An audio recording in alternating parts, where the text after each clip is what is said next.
evening, everyone. You're watching the FSL Wild Showdown, and we'll be your casters. I'm Yuko. Alongside me is Omo. We've waited days and weeks for this. Finally, we have our best of five. Exactly. It's been a long time coming. We had some pretty exciting games leading up to this, and I think we have an idea of what to expect from these two teams, and that's going to be some really exciting games. Exactly. And I will not be surprised if we're going to be seeing full on five games. But of course, before we hop into game number one, do not forget to share the live stream. Invite your friends. We're also live on YouTube, Twitch, as well as Facebook. I'm actually watching on Facebook. So, share that live stream. Yeah, I'm always on Twitch. That's my go-to. I love Twitch chat.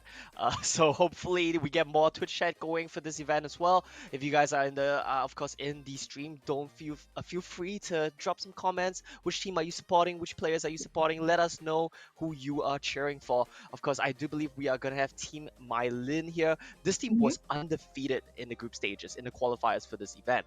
They won every single game, so I feel like they're gonna be heavy favorites coming into this one. Exactly. And I actually want to touch back on how they draft. I mean, it's very well thought and their execution is all wait. I'd say it's perfect because they Yeah. never lost a game. I will dare say that their run is perfect and we can see that they deserve to be in the grand finals. Then again, they have a very, very strong competition that I guess can have a lot of supporters as well.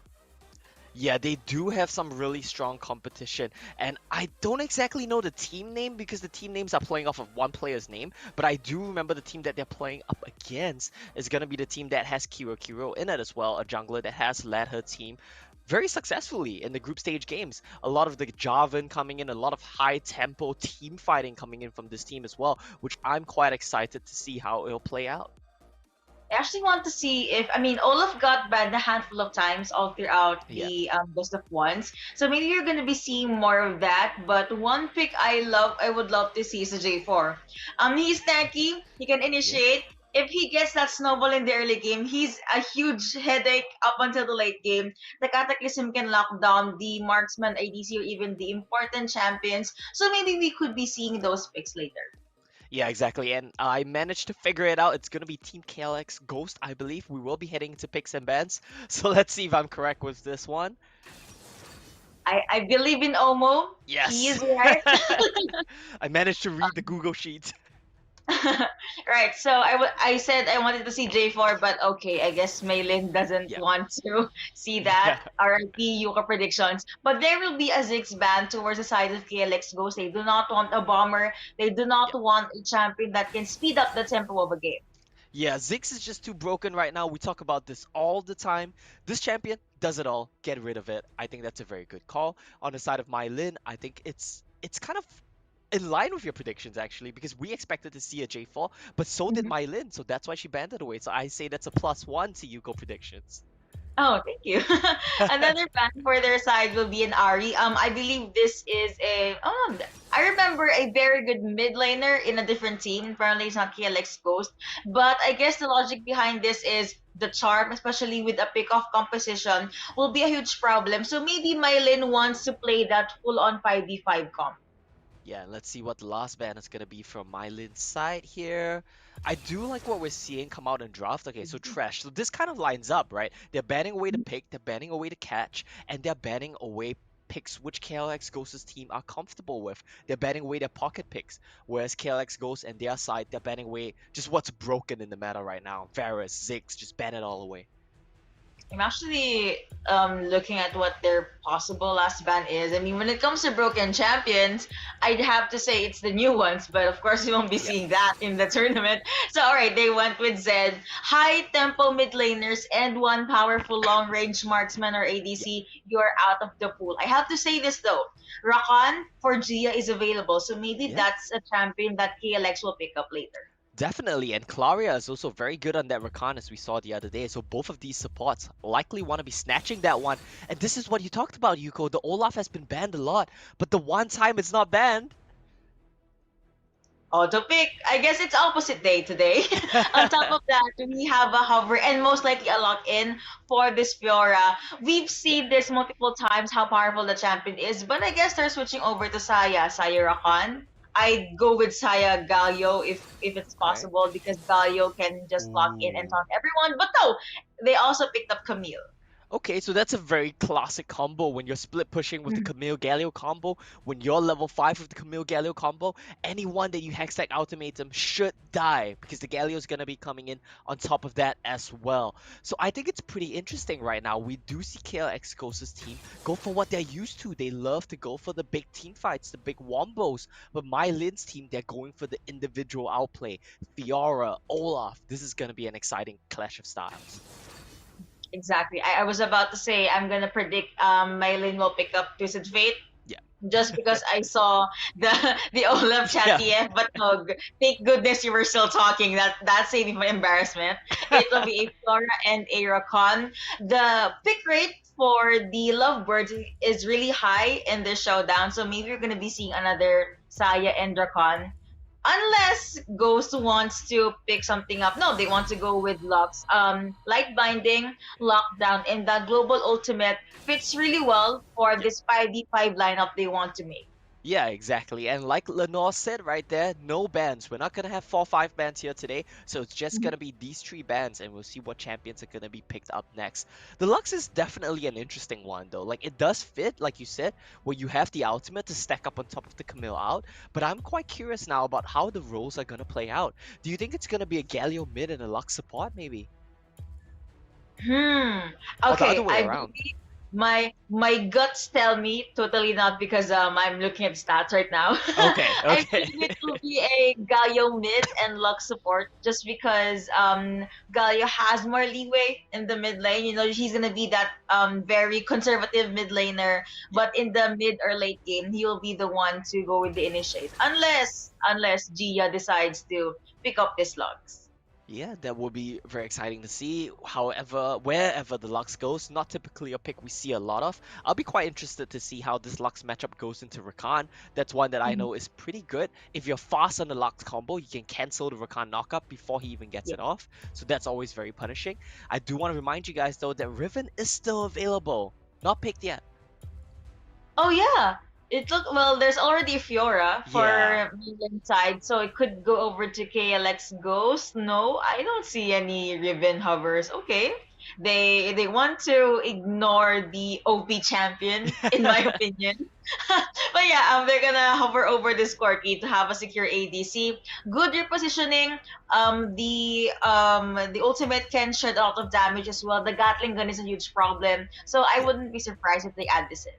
Yeah, that would be really cool. It gives them some late game insurance, some scaling in their Mhm. back pocket as well. And don't forget, once Koki gets the package, it's gonna be really good for these big AoE team fights that KLX Ghost's team likes to go for.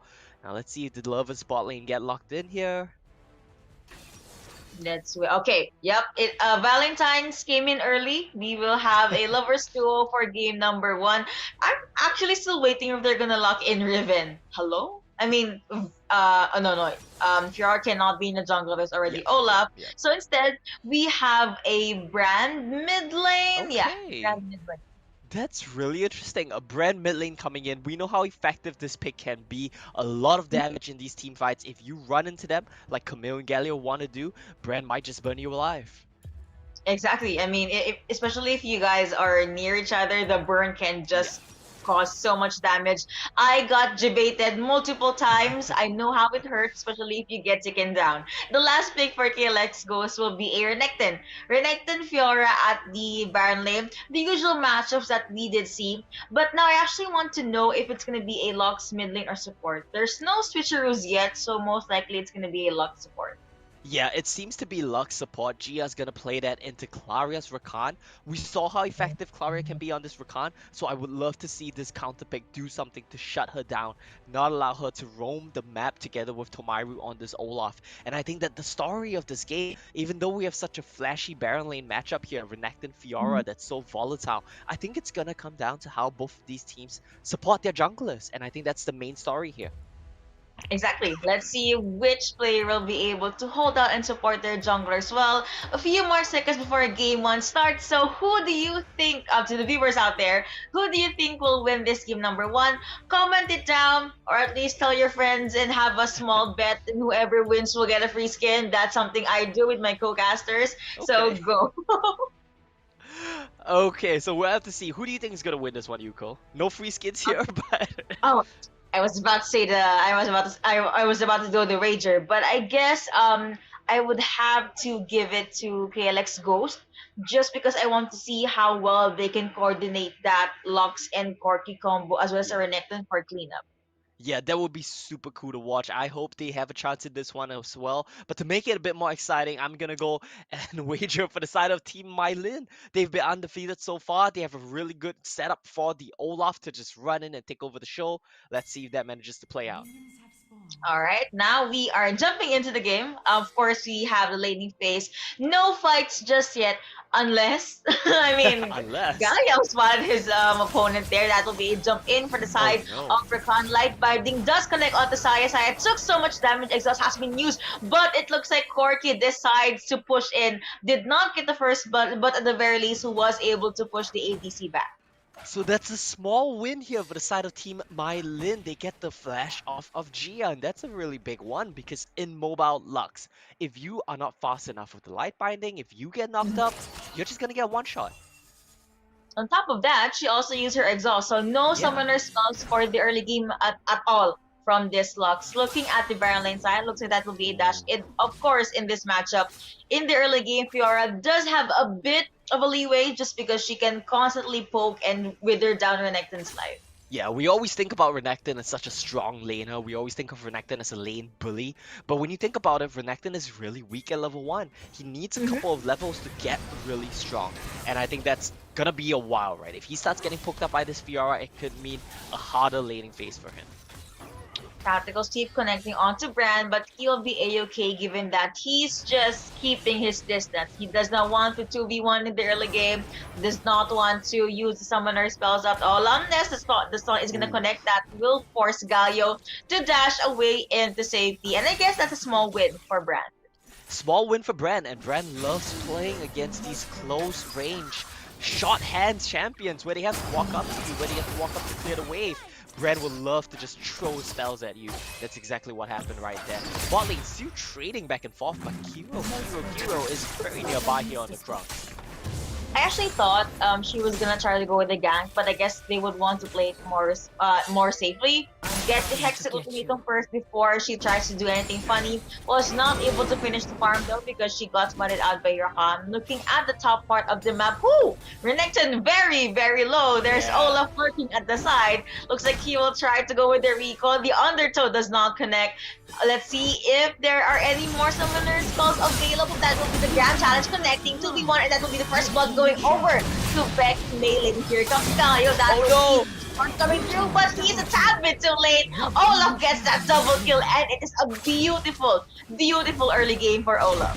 Oh no, Yuko, and that's what we talked about. It's all about the junglers, and the lane that set it up first was Helgo. This is something that we've talked about in the past as well. Helgo is one of the carry players. If you give her resources, she can carry the game. In this game, she found the leads by herself and gave it to a jungler, and this is a huge swing in game tempo. Helger really giving KLX Ghost the hell that they do not want to know. Actually, if you watch anime, you'd know that Helger is an anime, right? Ah, okay, I haven't seen it. I watched some anime, but not a lot. Oh, okay. I'm sorry. It's I all was good. too happy to see anime references. Anyway, going back into the game, yeah, good start for Olaf. However, it is still under 4 or 5 minutes. So Yeah. Kiro here can still make things happen. They have a lot of good CCs. They should utilize that. But I'm actually looking forward to the light bindings coming out from Gia and the damage coming out from Hellgirl. It Yeah. looks like she's playing from a different patch because of this pure damage. Yeah, and the problem right now is that the lane state is so bad for Vyra. Every time she walks up to farm the wave, she can't trade because the wave is so deep and she just gets jumped on, like right now. Looks like there will be Yeah. some jump ins indeed, and it will be the kill going over to Hellgirl. A quick solo kill. That is complete skill, and it will be Fiora 1-0 up against this Renekton. With that, VEC MaiLinh will have first dibs on this dragon. Oh no, non-contested, but then here comes Camille finally to get their hand on the Cloud Dragon. Camille jump in, toss coming through. Looks like it will be the Hexic ultimatum popping, but Camille's life was the one that got popped out. Like finding not coming through. Gatling gun has been used as well, but VEC MaiLinh, they maintained their composure and decided to not jump in further. Oh no, that's a bit of a disaster there, Yuko. They get the solo kill, they get the dragon, they get some more kills. It's just the side of KLX Ghost was so decent. And now MaiLinh's team, they're gonna get the Rift Herald as well. Oh no, they're taking everything. There is someone lurking at the side, you have Gia, but I don't think they can go with the steal. Actually, they did! Jinx from Yuko, that will be they're already going for KLX Ghost. And here is their green light target to kill onto Renekton. However, there is a shutdown on Olaf. Luckily, the ADC was the one who got the goal. Overall, it was a 1-2, still in favor of VEC MaiLinh. However, I believe it's a win for Ghost because they got the Rift Herald. Yeah, they did get the Rift Herald. Sadly, they didn't manage to get any more kills because everyone had flash. 4 flashes used on the side of Team MaiLinh in that team fight, but it gets them out of there. Nice steal coming in from Hero. It secures them from the tower. It gives them a much needed infusion of gold.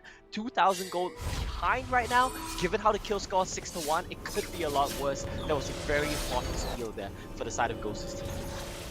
Exactly. I mean, I thought it was going to be Gia who will steal rather the Pearl, but Hero just jump in at the right time. So KLX Ghost, they definitely are not letting go without a fight. So back to the quiet part of the game. I guess if I were to highlight anything, I'd have to go with the junglers.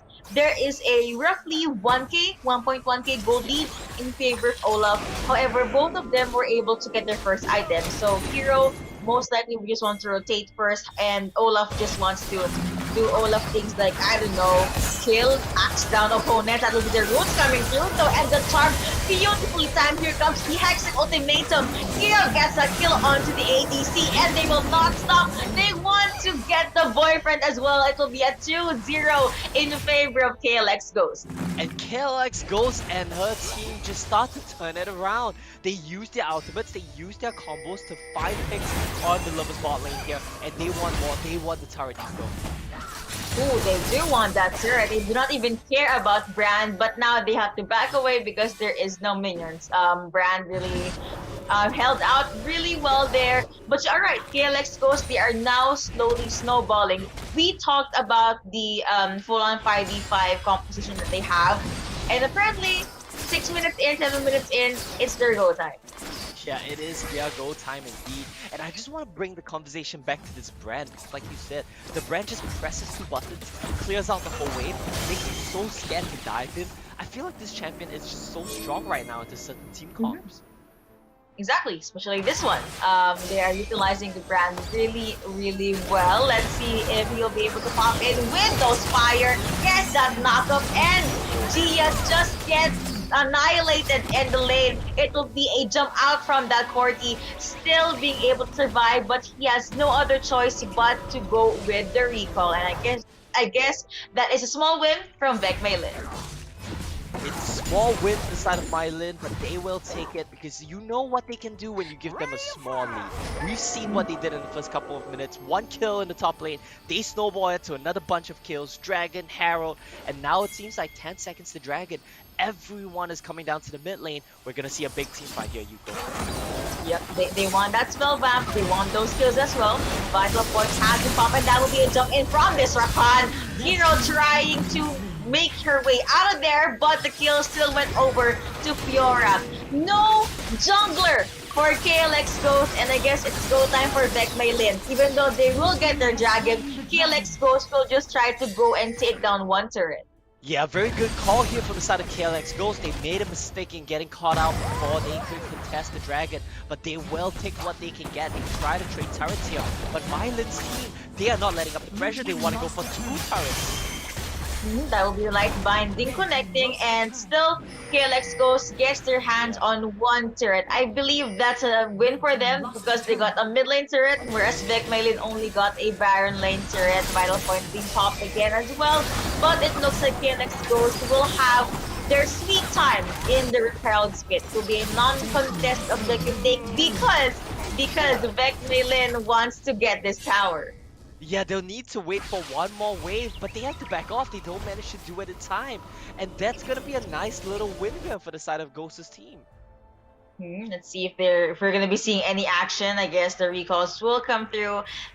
They do not have much vision, so now VEC MaiLinh, they're doing their best to just focus on the objective game. Yes, they can fight, but they just want to get the towers out first because it's 3-2 in favor of them. Yeah, this is gonna be a bit of a showdown though. Yep. Yep, that will be the grand challenge, and that jump in the charms coming through the proto, but as well, here comes the hero's entrance. Kinney's going over to Brand. It'll be a dash in. Gia gets bursted down. Now this one 1v1. Fiora versus Corky, but Fiora was the one that emerged victorious. She gets bursted down by the Galio, though a flash in. Brand trying his best to chase after Galio, but overall, it was a 1-4. 1-4 in favor of VEC MaiLinh. Yeah, 1-for-4 here. That's a huge win for the side of MaiLinh. Even though Ghost's team got the setup in first, they got caught out. They weren't expecting everyone to come down for MaiLinh's team. And we saw the power of the Wombo combo. The grand challenge coming in from Fiora just sets up everyone as they all dive in on top of the Rakan, on top of the grand Pyroclasm. Just so much damage, and Hero was dead before I could even see what happened. And I guess that's the best place possible for VEC MaiLinh to start RD3 engaging the fight because it's small space, you know? So the ultimates are just at the right place at the right time. But let's see if KLX Ghost will be right place at the right time this time around. But looks like it will be the Lovers Duo jumping away. No fried chicken for dinner. Sadly, they want to survive this one. Brand alone at the bottom lane. Hero will pop tactical sweep, but no actual commitment. I feel like they could have killed the brand there. They had the Hextech ultimatum, but I think their concern was that it would just take too long. And if they do that, they're gonna lose their entire base. Lux ultimate to clear away, but it's a little too late. Now Kwong Bay is gonna get dived on. Grand challenge starting as well. Here comes the quickness, and it will be a 1v3. The Rock just gets melted down by the 3 champions from VEC MaiLinh. No outer turrets for the Baron lane side for KLX Ghost, but at the very least, VEC MaiLinh, they want to get more. It will be a jump in from Hero. No actual jump ins just yet. There is a Hextech ultimatum though, but I guess they're saving that for later. Yeah, they want to use the combo. That's the problem right now. They combo the Hextech ultimatum with the grand entrance from the Galio. But the problem is it's so desynced. It's either Hero getting caught or Kwong Bay getting caught, and they can't make the combo happen. But still, it's not over just yet. They just need one big combo. Maybe they can make something happen. And then, I mean, we saw their combos work earlier. We just need 2 or 3 more goes. A couple more, yeah. Hextech ultimatum as well as the hero's entrance, and you have a global ultimate from Gia. Although I've noticed they usually use that for vision, they're doing their best to come back from this nice space check from Ghost. So no surprise fight, no death brush there, and it looks like VEC MaiLinh. Yep, we'll go through the dragon. There's small dragon dance. Light Binding will connect onto one, but the final spark is at the wrong side. Hex will connect. Here comes the Valkyrie. Here comes the jump in as well from this Galio, which will see the red team being able to get the Map and Dig, but the fight is just too much. Thunderstorm being used by the ADC. Root's not coming through, and they are just on the chase. Here comes Brand in the middle of everything. Blue team being able to get the kill onto Renekton. GS Light Binding does come through, but it looks like VEC MaiLinh, they want the kill. They want the Lux. Rakan does jump in. He gets rooted, but it's not going to be enough. Overall, it was a 3-0 in favor of VEC MaiLinh. And that's not all, Yuko. They want the Baron as well. They've got their eyes set on that. But Hero's still alive. Hero wants to do something about it. What was that repost? Again, the damage from Fiora. Hellgirl really doing well with this champion. Hookshot away, but gets meted by the Olaf, and now he is unstoppable. With that, space crazy for VEC MaiLinh. they get first dibs on the Baron. Yeah, that was such a heartbreak of a team fight from Rose's team. They had the combo they wanted, they had the combo they could ask for. Ooh, Olaf does get bursted down. A shot down going over to TLS team who gets Baron. Oh, blue team still gets the Yeah. Baron. And on top of that, the VEC MaiLinh was able to get away. There is a kill though. 2 for 2. Yeah. Shot down on Brand. The gold went over to Renekton. 14 minutes in, I have to say, VEC MaiLinh, they got most of their win conditions in check. But Oh, yeah. KLX Ghost, they can just come back anytime. Well, it's gonna be a bit harder from now on with the Baron in their pocket as well, and I think the problem that we see, and it's so sad to see, because KLX Ghost's team at the Dragon fight, they hit the perfect combo. They got basically a 5-1 Galio ultimate. The problem is they just don't have enough damage. Hockey doesn't have enough items, and outside of Hockey, their team comp just lacks damage. Whereas on the side of MaiLinh's team, you saw what happens once the Brand gets the Pyroclasm off. He just does so much AoE and it allows Olaf, allows Fiora to squeeze out so easily. That's hope, Michael. Being seen through the map, Renekton holding his ground in that bush. Light binding did not connect, sadly. So there will be no follow-up. Let's see if KLX Ghost will be able to get at least one champion from VEC MaiLinh, but the women in blue, they are just playing this one out like textbook. Yeah, they're just letting Fiora shove in the side wave, they're letting Brand shove the bot wave a bit, playing it slow, going into the rush, they know they won the game. Olaf gets caught. Yeah, nice ultimatum as well to find a spark. Here comes the quickness, but apparently Rakan will not be able to get to catch anyone in that first part. Now Kingsley going over to Hellgirl.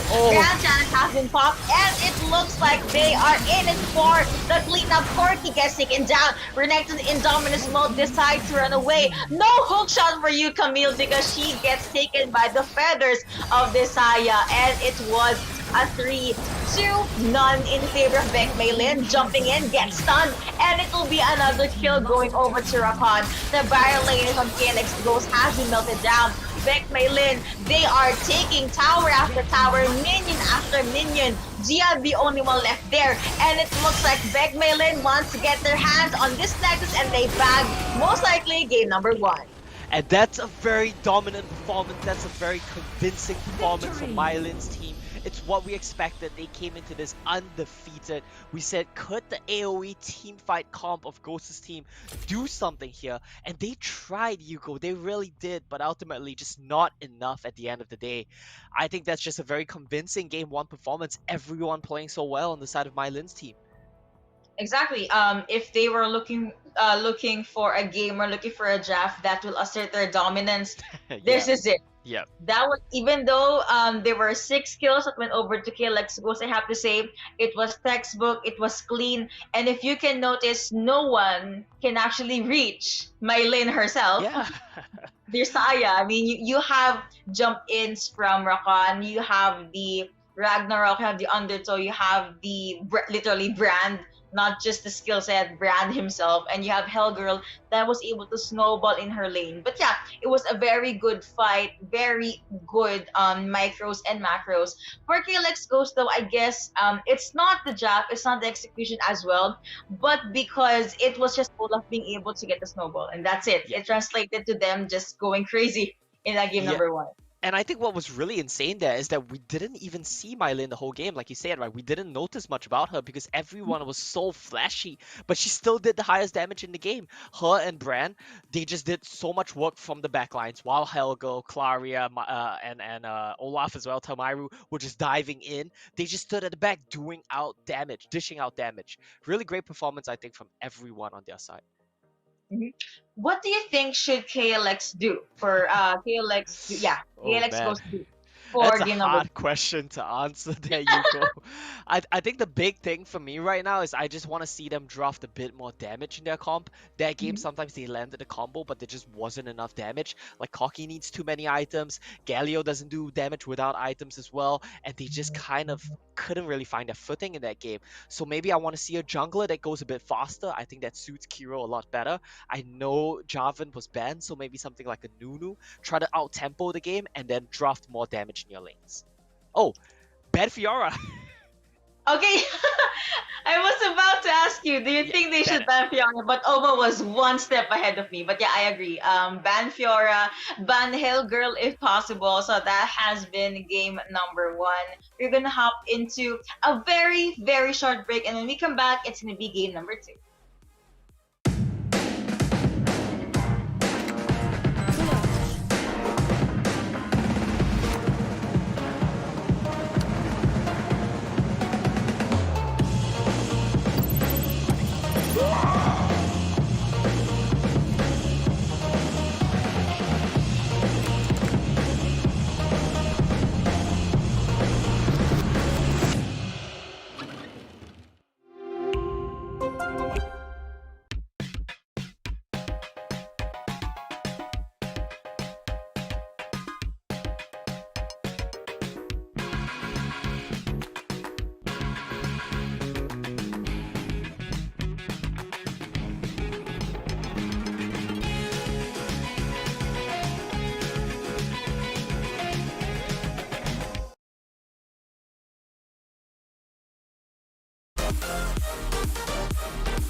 Miss Omo. This is the FSL Wild Rift Showdown, the best of five, and VEC MaiLinh is up on one game. Omo, talk to us about this. We need to ban Fiora. I said they should ban Hellgirl, and then Yeah, maybe we're gonna be seeing full 5 games. it sounds like there's a lot that we need to do here, but that's honestly the case because MaiLinh's team, they were just so dominant in game one. I thought they had an excellent showing. Every member of the team doing their job. Leading the charge, of course, was Helga and Tumaru and Claria on these aggressive picks, which suit them so well. And I think another thing we need to consider, added on top of the list, is like you mentioned as well, that Rakan pick. We need to see it contested a bit more because it just seems so effective here. Looking back into the Rakan games from Gia and her Thresh, actually, she's one that would set the tempo. Now, Lux is a good champion, but I guess it's just not that good of a fit in the previous lineup. Galio could have been a better support, I guess, but I'm not sure about the Lux mid lane. But speaking of picks and the drafts, we're gonna hop into the second pick and ban phase of our best of five. Yeah, let's see what adaptations they actually do make. And they are gonna start right off with banning away Fiora. They don't want to give that one up. They don't want to let Helgo take over the game again. But we gotta keep in mind, Yuko, Riven is still available.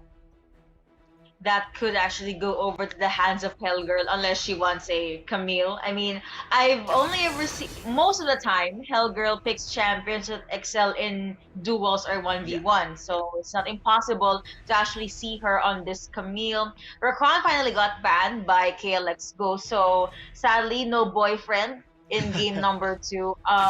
Riven is open, Thresh is open, and VEC MaiLinh just bans out the Thresh. Yeah, so this kind of serves two purposes, right? You see Rakan as well as Trash being banned away, so Gia's champion pool is starting to get choked out a little bit more again. Can she find a support which allows her to set the tempo in tandem with Kiro here, maybe on the Camille again? Huh. It's a flex pick, so could go over to the jungle. However, VEC MaiLinh, they just secure this Renekton. I mean, again, a champion that excels in duels or 1v1s, and they could pick up the J4. Finally, he's no longer banned, and he is here to stay. Yeah, and Jarvan was banned last game by MaiLinh's team. This time around, they're picking it up themselves. They don't want to risk giving it over to Kiro. But that raises a question, why didn't you first pick it on the blue team, considering that that was your most successful champion? We'll have to see if they have a good answer for it. It seems like it's going to be a Camille jungle, and they want this age-old classic Darius Renekton Baron lane matchup. Yep, a matchup we've seen ever since the world began, ever since East came into play. And yeah, the new champion for KLX Ghost, it will be the Orianna. Shockwave and the Hextech Ultimate, or maybe a Shockwave plus the Apprehend. So they're still going with the combos. It's good. Yeah, good combos. This is what fits their team comp. Unfortunately, I think there's a bit of anti-synergy here they need to be careful about when they're playing Orianna Camille. When you go for the Hextech Ultimatum, you push people away. So that might backfire if you're trying to use Shockwave on top of that. Bran, if this goes mid lane again, I like the matchup that Orianna has into it. You have longer range, so you can zone the Bran with your ball. Better matchup than the Galio for sure. But I'm just really afraid right now, Yuko, with this Jarvan Bran combo. What if I'm throwing out a suggestion here? What if that will be a brand support this time Maybe. around? It could be. It really be. could be. We'll have to see. It's still a flex. But yeah, I actually like when you touched on about the Orianna and Brand matchup. Yeah, their mid laner will hold out a lot better. Basically, if you want to survive, just be 5,000 meters away from Brand, and you're good. Yeah. No fire, no CC, you're gonna be A-okay. And yeah, Shockwave can pull Brand away. But yeah, still looking for the ADC for both teams and the mid laner / support from VEC MaiLinh. We're gonna go through the second half of the bans, but they don't really, they won't matter as much because we're only having 3 bans for this tournament. Yeah. We won't have 4 or 5 bans here, so more champions available. We get to see the best picks that these teams have. If a Varus gets locked in here, I would love to see that from the side of MaiLinh's team. I think it's definitely one of the strongest marksmen. It fits very well with the team comp that you currently have, but it looks like they want a Braum instead. Okay. Braum to shield Varus since he is very vulnerable in the early game, and with the Fleet would be a good forward Necton to just dash in, stun someone, anyone, and then VEC MaiLinh will just take down the competition. But I'm actually looking forward to seeing what how KLX Ghost will answer to this. Yeah. That a carry or will be I was about the Lucian PCC Nami, I or love it. Lana, but That's really good. Nami- Yes. Yeah, this is a really good combo into the Braum Varus lane. You bully them really hard. The only potential that they have is for Varus to poke you from range. If that happens, Lucian dashes on top of his head and chunks him down. They are supposed to dominate this lane. They are supposed to bully this lane, and I really like the idea here. It's also a very popular duo in League. If you watch the World Championships, Lucian Nami was the tier 1 bot lane in League of Legends. I think it has good potential here in Wild Rift as well.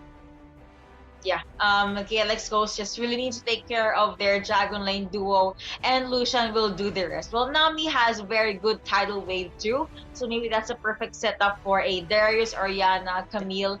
I believe this is KLX Ghost showing us that they can go toe-to-toe against VEC MaiLinh. Even though they got you number 1, they still would want to win in this game. And honestly, this is the composition that can give them that victory. Yeah, and Yuko, even though we talked about how game number 1 was a dominant performance from MaiLinh's side, we have to keep in mind what we saw from Ghost's team.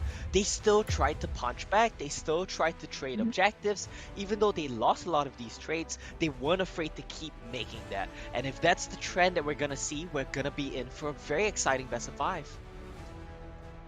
You mentioned that with their opponents choking GSG's champion pool, who could she pick up? Here's the Nami. Sustain slash initiator, and I think that's very good alongside Lucian. But of course, let's see if they still have that very good synergy that can take down the synergy of the Braum and Varus. So yeah, game number 1, it was the jugglers matchup. For me, in this game number 2, it will be the Dragon Laners matchup. Oh yeah, I completely agree. Especially since this time around we have no carry Baron laners. It's gonna be a more stable matchup. And I do like the pivot that we see in Giraffe from Ghost's team as well, right? They say we have the Darius to withstand the pressure. They have a lot of counters to Darius in the form of the Bran, in the form of the Jarvan, the Braum who can zone him, slow him. So I like that they pivot to just allow their Dragon lanes to be the carries here. We'll have to see how it works out for Ghost's team. Normal laning phase, no action, but there will be a small sneaky from the side of VEC MaiLinh. Winter's Bite did not connect sadly, and here comes the small sustain coming out from Gia. Pokes from Varus, no actual commitments. It's just the usual in the early game. Nice. That's exactly what we want to see. I love the trading coming in from Ghost and Gia. You need to be aggressive, you need to bully them, assert your dominance here in the bottom lane. As Honeyfruit, it's already popping, not even a minute in. Ooh, looks like this fish took the Winter's Bite, but Gia will be a-okay. For the Barley matchup though, it's just, I don't think I expected it to be a passive lane, but it looks like Hellgirl has different plans. She will still try to go through with that connecting. First the arrow being used, as well as the Winter's Bite yet again. It did not connect, but at the very least, they are keeping the combo from KLX Ghost and Gia. Wow, the aggression from these two ladies in game number 2. Yeah, and I love it because it also sets up your jungler for success as we see Kiro starting off the first crab here. Pick that one up. Ooh, nice! Good dash in from Ghost, forces the flash onto the opponents. J4 will be able to get out of there. Did not use Flying Jag just yet. There are no ultimates, so looks like it will just be them with the chase. And speaking of chase, Hellgirl is the one that's chasing these Darius for the early game. This is really nice. They want it all. They get it all. They only have to sacrifice a bit of lane pressure to Ghost here as he's rotating away. Look at this though. Apprehend coming through, and here comes the flash. That is a beautiful ebb flow coming out from Gia. It will be the bubble connecting onto one. Blue team gets that first blood. Good jump in, good follow up from KLX Ghost. Great start from Ghost's team here. It seemed like there was a bit of desync on MaiLinh's side. They didn't know if they wanted to go in or not. Hellgirl stayed a bit too long. Gets taken down, and this Nami played by Gia from bottom lane to top lane. She has roamed the map 2 minutes in and is making things happen like we want to see. Started from the bottom, now they're up top. Literally, because the rotation is so good. Oh, nice combo there. Flash That'll aggressively. be the flash in.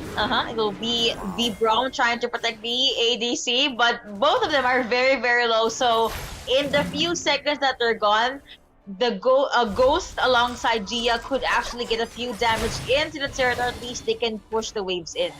Yeah, that was a really nice use of the combo. Dash, Ghost dashes exactly when Gia could get range to buff him. That was just really good stuff.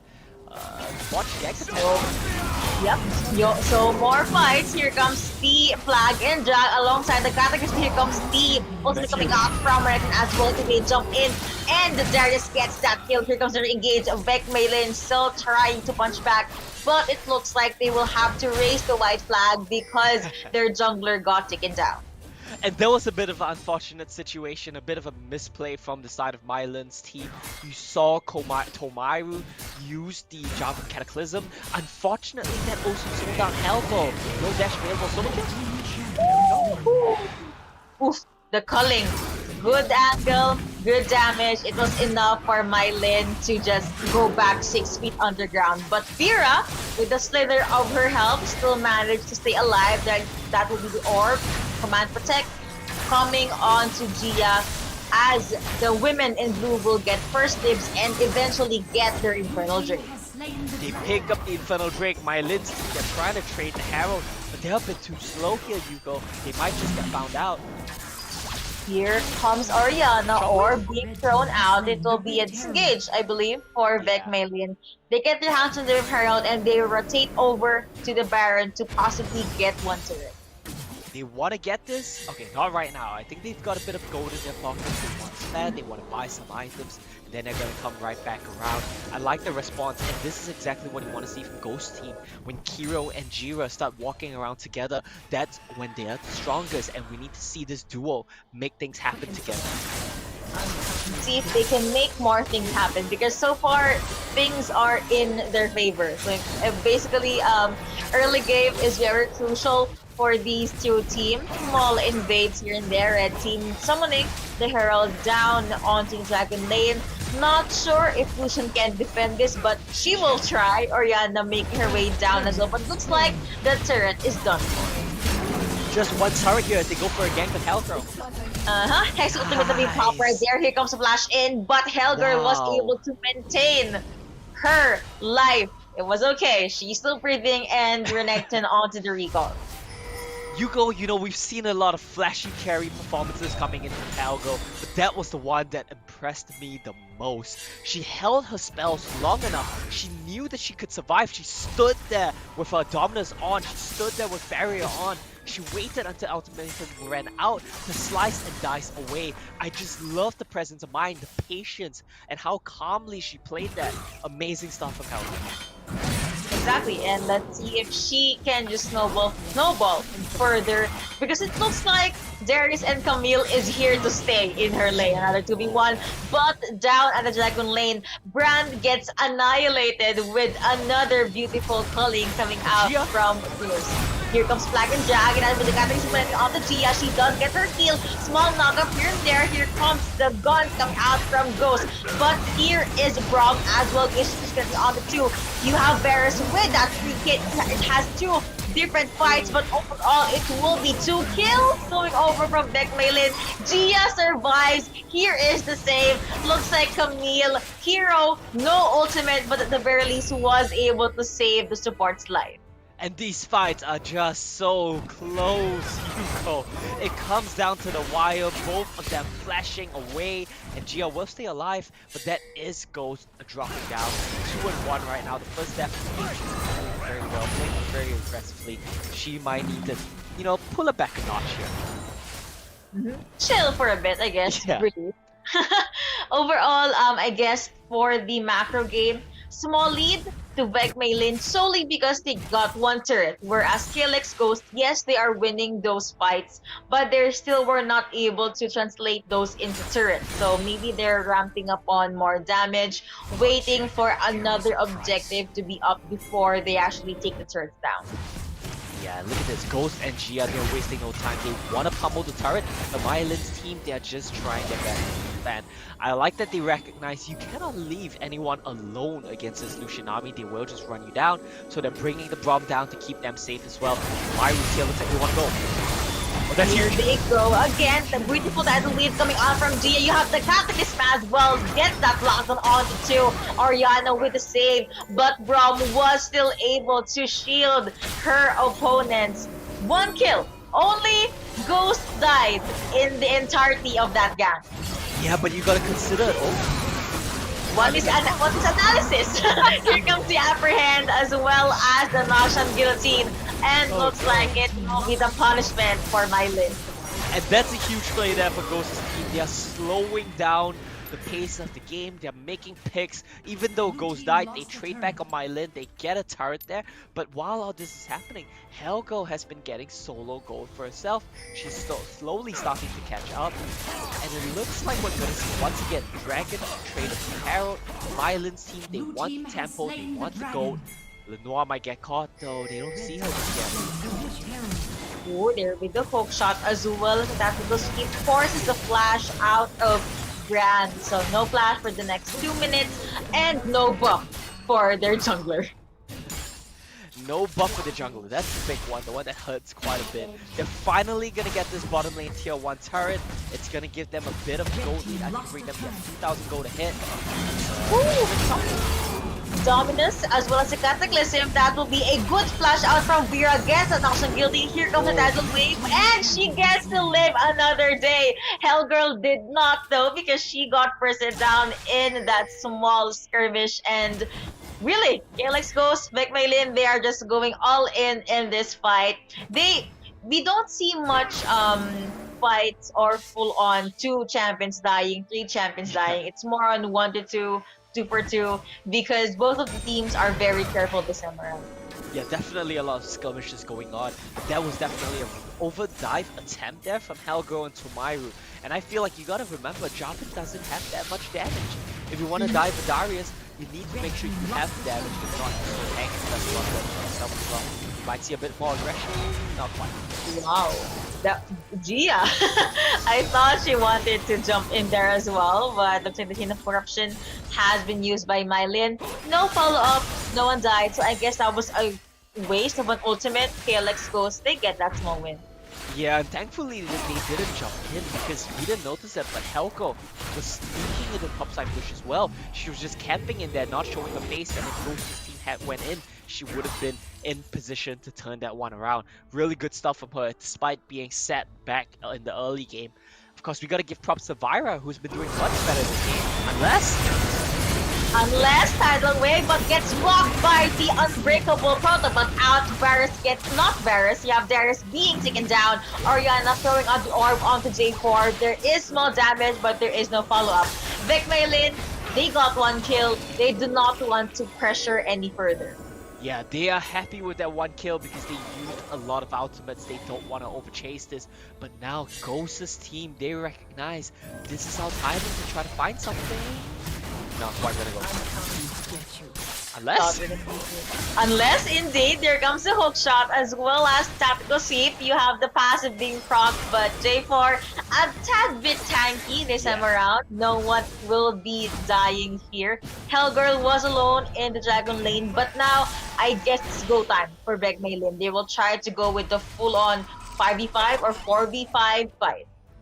Yeah, and let's take track of how the game is playing out right now. This Oriana is scaling the whole... Oh, let's go! Beautiful Hexing Ultimatum gets a locked onto one. Varus is the first one to fall down, and here comes the Tidal Wave yet again. Tactical sweep, jump out, hook shot out, but that will be Gia taking so much damage. But instead, VEC MaiLinh are the ones that has very, very low lives. Here's the engage for KLX. They are still on the chase. Winter's Bite connecting onto no one. There is a fresh wave of minions making their way down into the mid lane. And goodness me, Oriana's orb hurts a lot. And it looks like the last out the turn for the mid lane will be saying goodbye. That's gonna be mid lane tier 2, and it looks like Ghost's team, they might have just found the fight that they needed. Huge combo lands there with the shockwave. Really good stuff coming in from them. And that though, a bit unfortunate because the Ghost was there. That could have been a clean sweep of the team fight. Now, I believe this is the power of banning Fiora. Just Yeah. kidding. It's all about getting that early game lead, and the Herald will get his head onto the outer turret for KLX Ghost's mid lane. VEC MaiLinh, of course, they still trying to jump in with a few punches. Small death brush, but I don't think KLX Ghost will fall for that unless Winter's Bite will come through. Oh no, because that will be a knock up, and the Camille just saying goodbye. Winter's Bite and got this big pop. Beautiful tidal wave coming out from Gia, but there is no follow up. VEC MaiLinh now very low. KLX onto the chase. They want to get more kills. Bubble not connecting, but overall it's a 1-0 in favor of VEC MaiLinh. These team fights are just so close right now, and neither one decided by Lids just blink red health boss, but they will be able to get out of there. Now Ghost's team, despite losing their jungler, will still pick up the Mountain Dragon, and now they're playing for the Baron. That's blue team pinks. They want to stop pressuring that objective. Yep. They do get the mountain, so that means there's more shield, more sustain for the next possible rotation. And even though they're pinging onto the Baron, I believe it's a bit too risky because VEC MaiLinh looks like they're sniffing around. They are on the hunt. They're definitely in the area, and I don't think we've seen Ghost's team reset yet. Yeah, there we go. So they are going for that right now.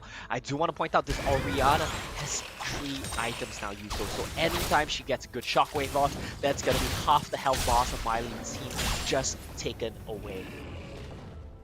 Mid laner and the ADC for KLX Ghost is actually the richest players in the entire game in this game number 2, and that's a good thing for KLX Ghost because that's Orianna and Illusion, so damage galore definitely now available for them. Camille will try to get her hands on the Brand. That will be Hex Ultimatum.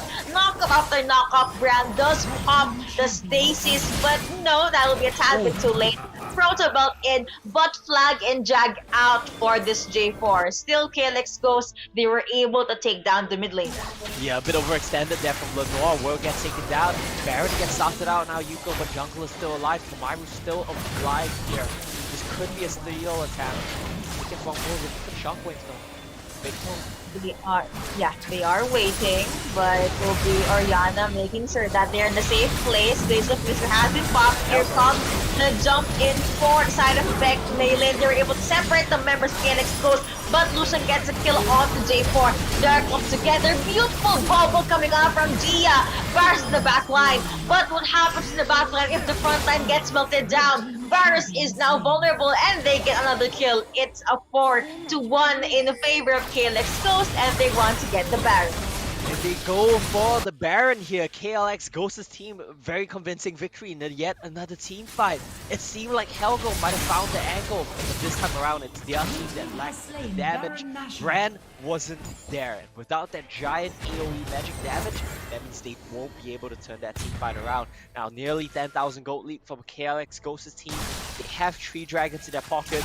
They want to go for the, I think, the Elder Dragon as well before they try to end the game. And this looks to me like Ghost, they might just tie up the series here. They literally have everything that they want to close this game out. And at the same time, they're still respecting the fact that maybe VEC MaiLinh can come back from this. So KLX Ghost, they're not overextending. They're not leaving anyone behind except Ghost, literally, because she's alone in the mid lane. But yeah, they're still very careful despite the lead that they have, but they are looking for their next possible prey. But VEC MaiLinh, they also come together, so now both of them are on safe mode. Yeah, both of them are on safe mode, and I want to point out what is the win condition right now for MaiLinh's team. I think it really comes down to Ghost's team making a mistake, and fate is probably not in their own hands anymore unless they make an amazing catch, because just look at this Orianna damage right now. They need to hope that someone on the side of Ghost's team over-aggresses and they can turn it around with the Brand ultimate. This Ori though, I don't think she's gonna let that happen. Yep. Oh. You have Lucian there getting a kill onto Brand. He's now on a rampage. And remember, there was one orb that was able to make Grom stay out, Flag and Jack in. You have the bubble being connected as well. Please be going over to Orianna. Hex ultimate has been popped. everyone becomes golden, but it seems like the damage coming out from KLX Ghost is still too much, and they close out and they number 2. They do take game number 2 indeed here, Yuko, and that was definitely an amazing turnaround of their fates here from Ghost's team.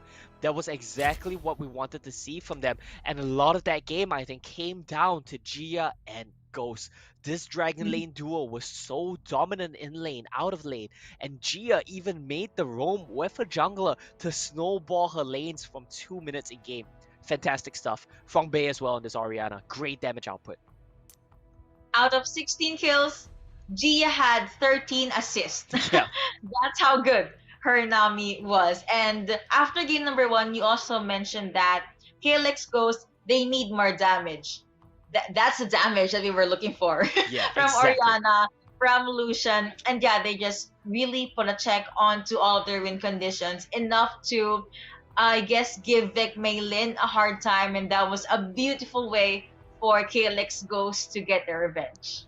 Yeah, whereas on the other side, MaiLinh's team, they had a very dominant game 1. They had a very dominant day of games coming into the grand finals as well. I'm a bit curious because they seem like they've swapped up their drafting approach a little bit here. They didn't go for a true carry for Helgo. They went for something a bit more tanky, a bit more gank focused for Tomaru. I feel like especially their top jungle picks are just different from their usual approach. Maybe if they went for something like Riven +1, that might have suited them a bit more. I hope to see something like that in game 3. I actually did want to say that maybe it's time for Helger to use Riven and maybe a more aggressive jungler. Let's say Olaf, Lee Sin, Kha'Zix if they want to. But yeah, get those scary junglers and Baron lanes into their lineup, and maybe they'll be able to pack a punch. But that has been, again, game number 2. Finally, we are at a 1-1. We're going to be hopping to a very, very short break.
Will MaiLinh be able to get their revenge, or will Ghost be able to snowball with their win? You'll be your casters for game number 3 in the FSL Wild Rift Showdown Grand Finals. I'm Yuko, alongside me is Omo.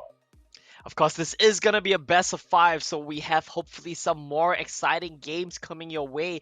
I love the adaptations that we saw from the teams between Game 1 and Game 2 as we get ready to go into draft for Game 3. Let's see what these teams want to change up. Let's see if there are any big changes. We did say what we wanted to see MaiLinh's team do differently, and I think a lot of that relies on picking more carries in the top and jungle. Let's see if they do that.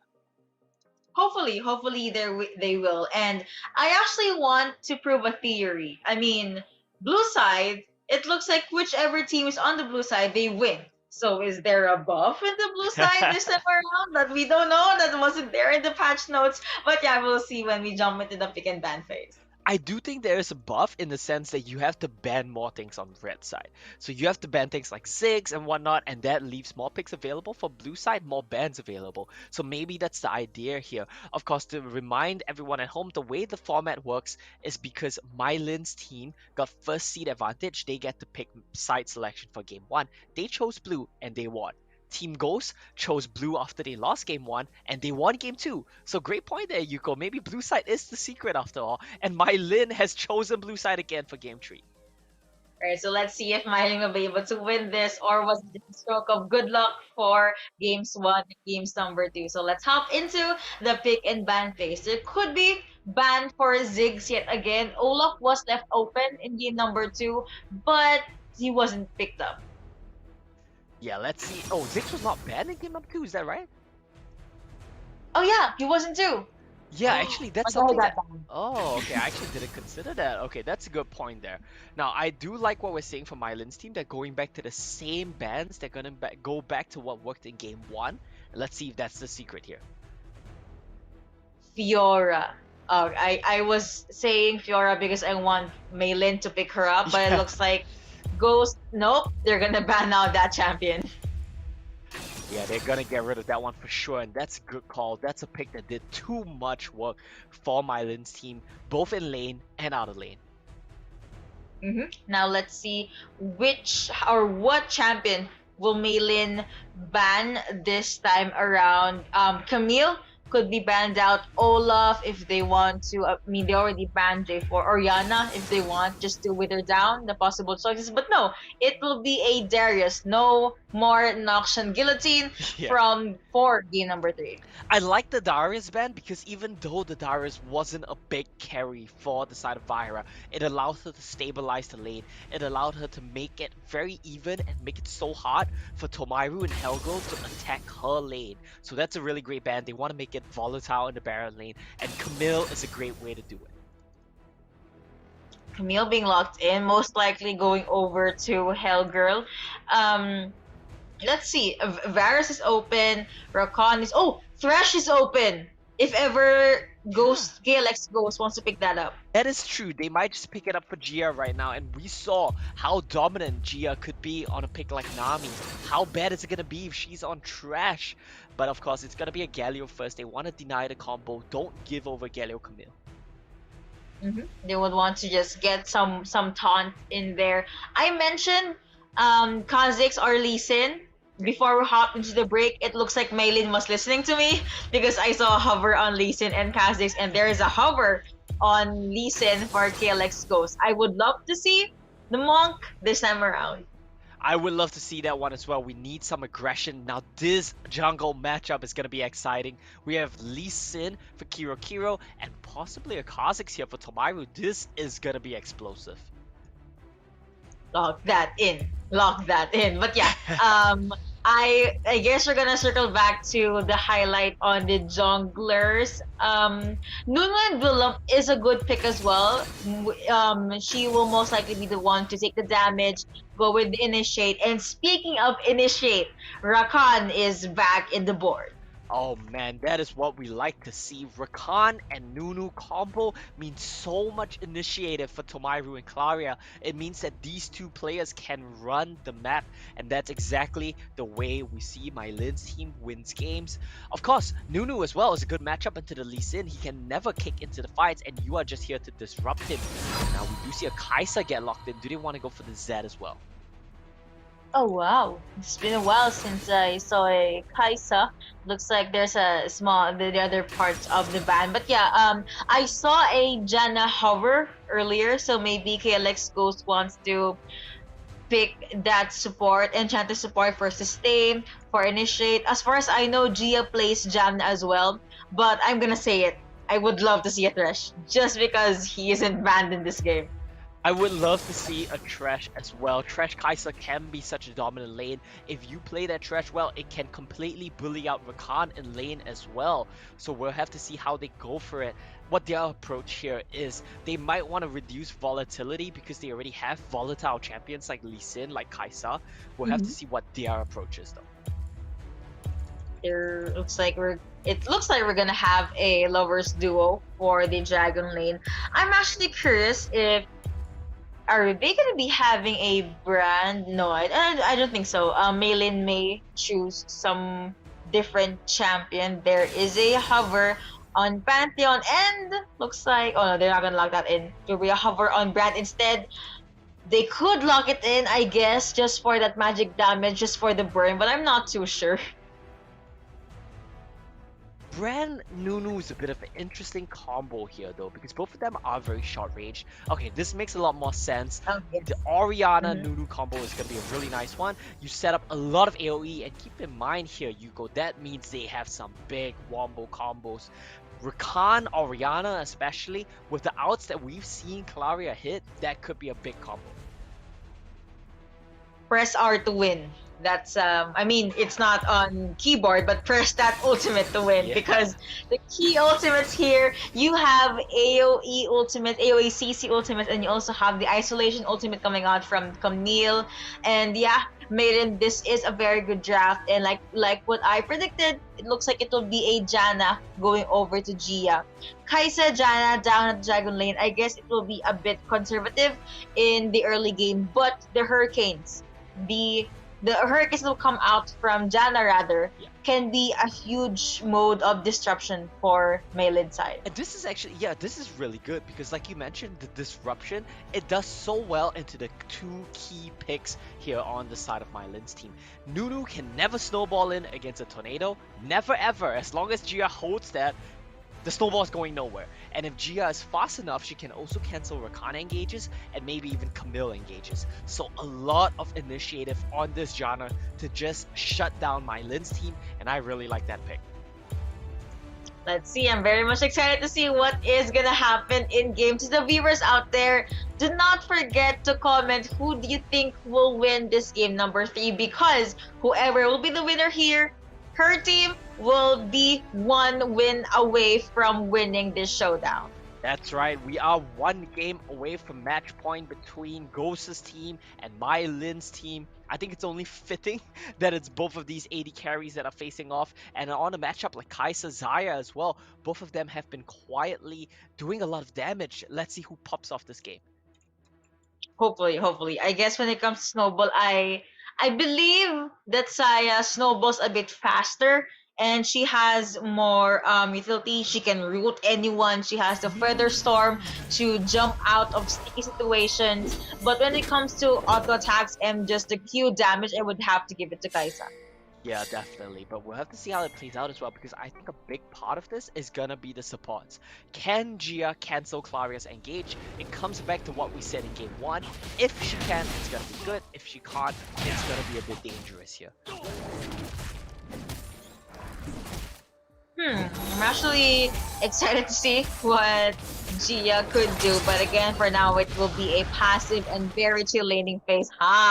The usual trick from Janna users, the Howling Gale from the bushes for a surprise attack. But that does mean that she's not available to cancel out the Rakan engage. Ooh, that's a nice one though. She gets both. Wow.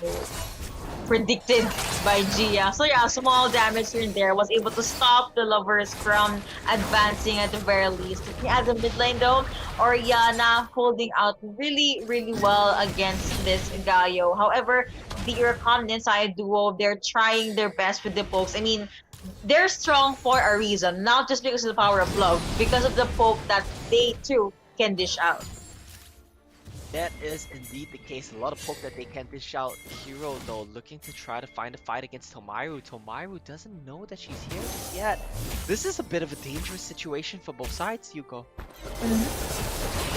So they're gonna go to jumping snowballs, has been cast out, it'll be response gonna be onto one. Here comes this Gaio dashing in. Oriana in the background as well. Red team gets that first blood, This is gets the a Lee Sin kill show. onto Camille, and it looks like it will be a kill going over to Nunu and Willem as well. Pantheon says goodbye. Another snowball combo, another dash in from Gaio, and it looks like Lee Sin gets that Nunu and the Willem matchup. And look at that auto attack from Gia. I am the ADC now. Look at me, Ghost. Look at me. But yeah, Kai's up very low. At the very least, her support was able to avenge. Support is indeed able to avenge right there, and that is very good stuff from Kiro. When they won in game 2, it's because they secured double scuttle. This time around, level 5 at 2 minutes, securing double scuttle. This could once again be Ghost's team running away with it. Thanks to Kiro. That was an amazingly well played skirmish. Stacked up the Conqueror, smites away the scuttle for help, and cleans up that fight. Byron's gonna get ganked though.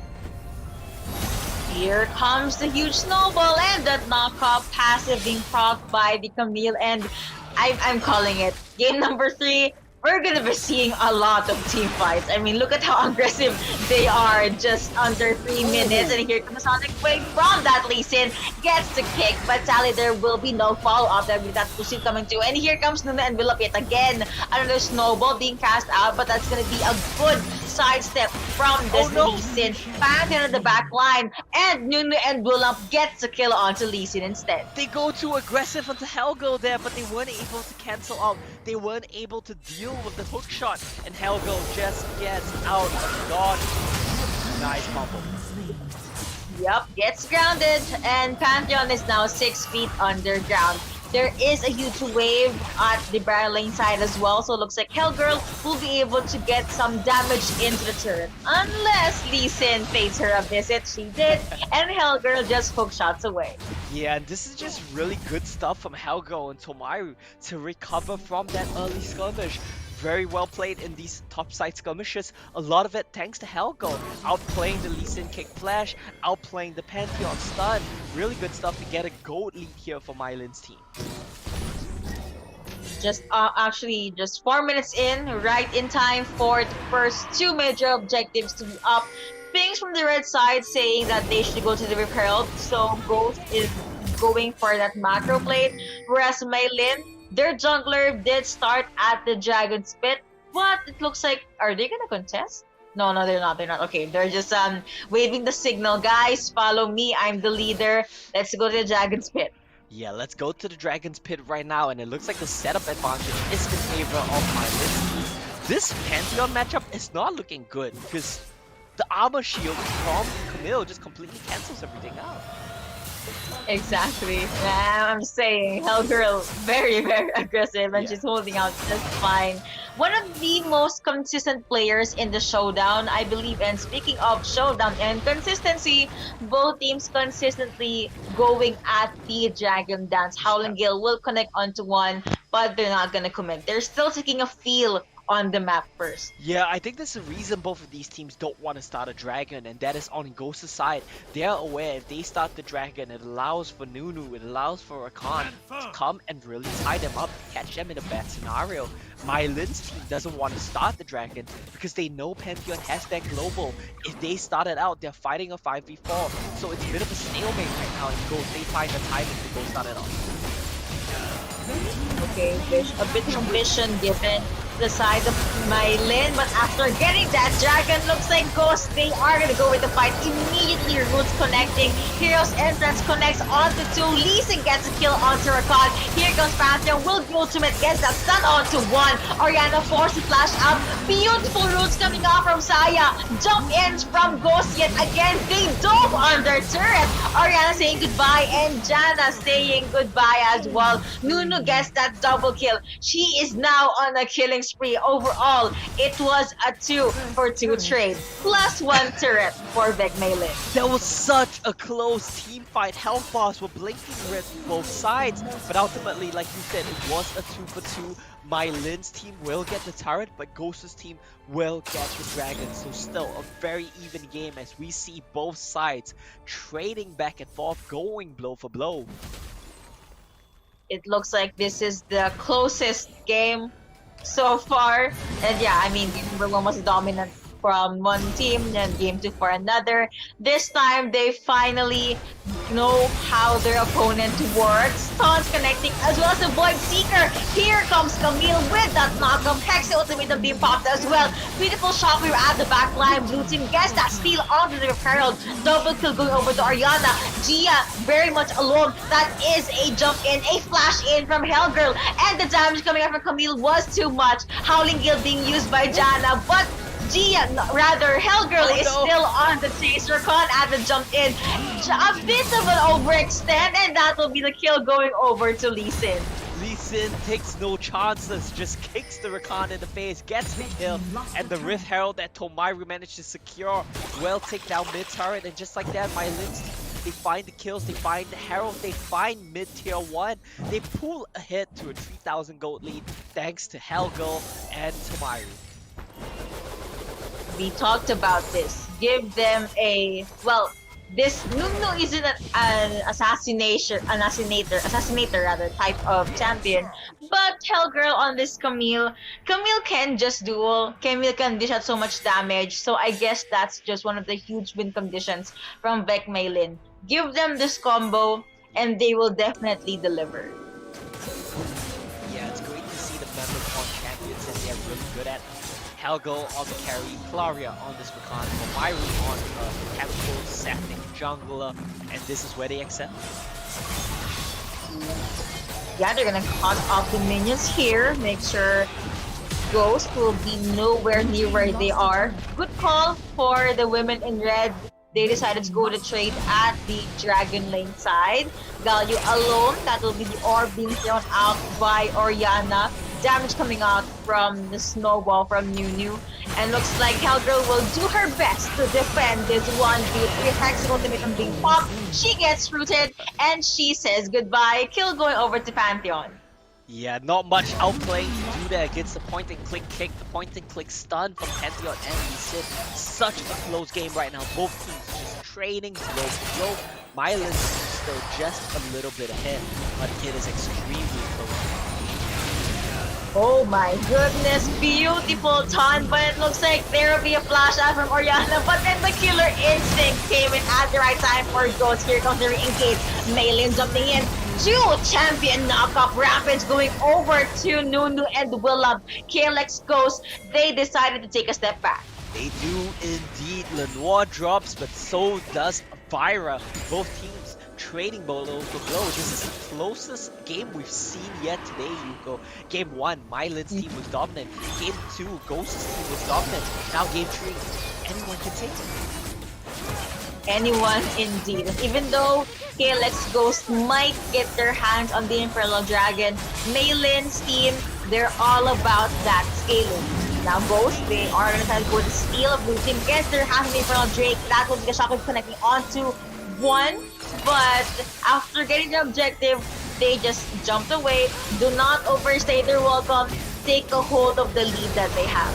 Yeah, they just take one step back now on Ghost's team. They want to trade on the mid turret, but the wave clear, it's enough. They clear out the wave. Ouch! The Icatian Rain and that Galio combo, it really withered down a huge chunk of health from VEC MaiLinh, but the feathers are slowly being dire from this Saya. They decide to just hide that one out there. Sonic Wave connecting. Wow, the Howling Gale connected on the two, but of course they are under turret, so no one is committing just yet. Void Seeker jumping in, small dash in from Lee Sin. They are taunting each other. Another beautiful Howling Gale, and that's Nikita jump in. The actual fight. Heroes enters. Chocolate coming through. Kingsley going over to Lee Sin, and it looks like the life bars of VEC MaiLinh are being taken down, being bursted down. Hellgirl gets a kill onto Kaisa, and they just waved the white flag. Overall, it was a 2-1 in favor of VEC MaiLinh. And Yuko, there was a fight of mistakes there. Both of these teams doing a lot of things right, but also doing some things wrong. Gia's Tornado didn't cancel the snowball. I don't know about this one. Yeah, I don't know about that one too. If the ultimate was used just so they can get one turret, that's worth it. Just don't fight these. That was too deep. Yeah, just zoning them away, but MaiLinh's team, they're not gonna let this one go without punching back. They pick up the Rift Herald. Okay. I thought they were gonna try to do something there. I was holding my breath. I was ready to do my play-by-play. But yeah, just focus on objectives. Don't pick any fight that's not in your favor at least. And looking at the gold lead, it's just roughly 600, 500 gold in favor of VEC MaiLinh. Again, closest fight so far. Both of these teams have scaling type of compositions. It's just gonna be the question of who gets to pull the trigger first. Exactly, who pulls the trigger first and who plays well around the other teams pulling the trigger. I do want to point out something to you that's a little bit interesting here. I was looking at the items, I realized Nunu had 3 items and this man has 10,000 gold. This Nunu is just unkillable right now, full armor. It comes down purely to this Galio to do damage to her. I don't know how they can kill the Nunu he's in right now. This itemization, this life, it can withstand 7 games. I'm telling you right now, that's how tanky this Nunu is. And I guess that's just the protect the ADC or protect Orianna composition. Even though Rakan can be the initiator, he is quite squishy. So it's good that they picked up a Nunu to have that very beefy front line that can withstand the Iketan Rain, the kick, and maybe even the, I don't know, the punch coming out from Galio. Speaking of coming out, the Baron is now up, and KLX Ghost will be the first ones to have it. Yeah, they're gonna start this one off. Don't forget that there's a Nunu coming in with a snowball. Chrono Belt in and the charm, but where is the follow-up? Here is the follow-up, but Rakan gets spurted down. He's now fried chicken. Here comes Nunu with a snowball as well. They were able to separate the fight. Red team gets their hands on the Baron Nashor. They are gonna flash in. Here comes the chase. It looks like a lot of them got taken down by VEC MaiLinh. They will be cornered.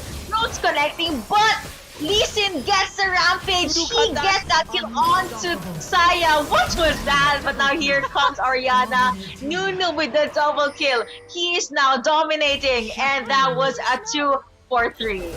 I love that the Nunu just runs at them, does not die, kills them with the taunt mail, and burns them to death with Sunfire Cape. There might not be a brand in this game, but Nunu is doing his best at a brand impression. Level 13 right now, 12,000 gold. Amazing stuff coming in from Tomaru. Of course, props to Kiro, they managed to secure the Baron despite there being a Nunu team available.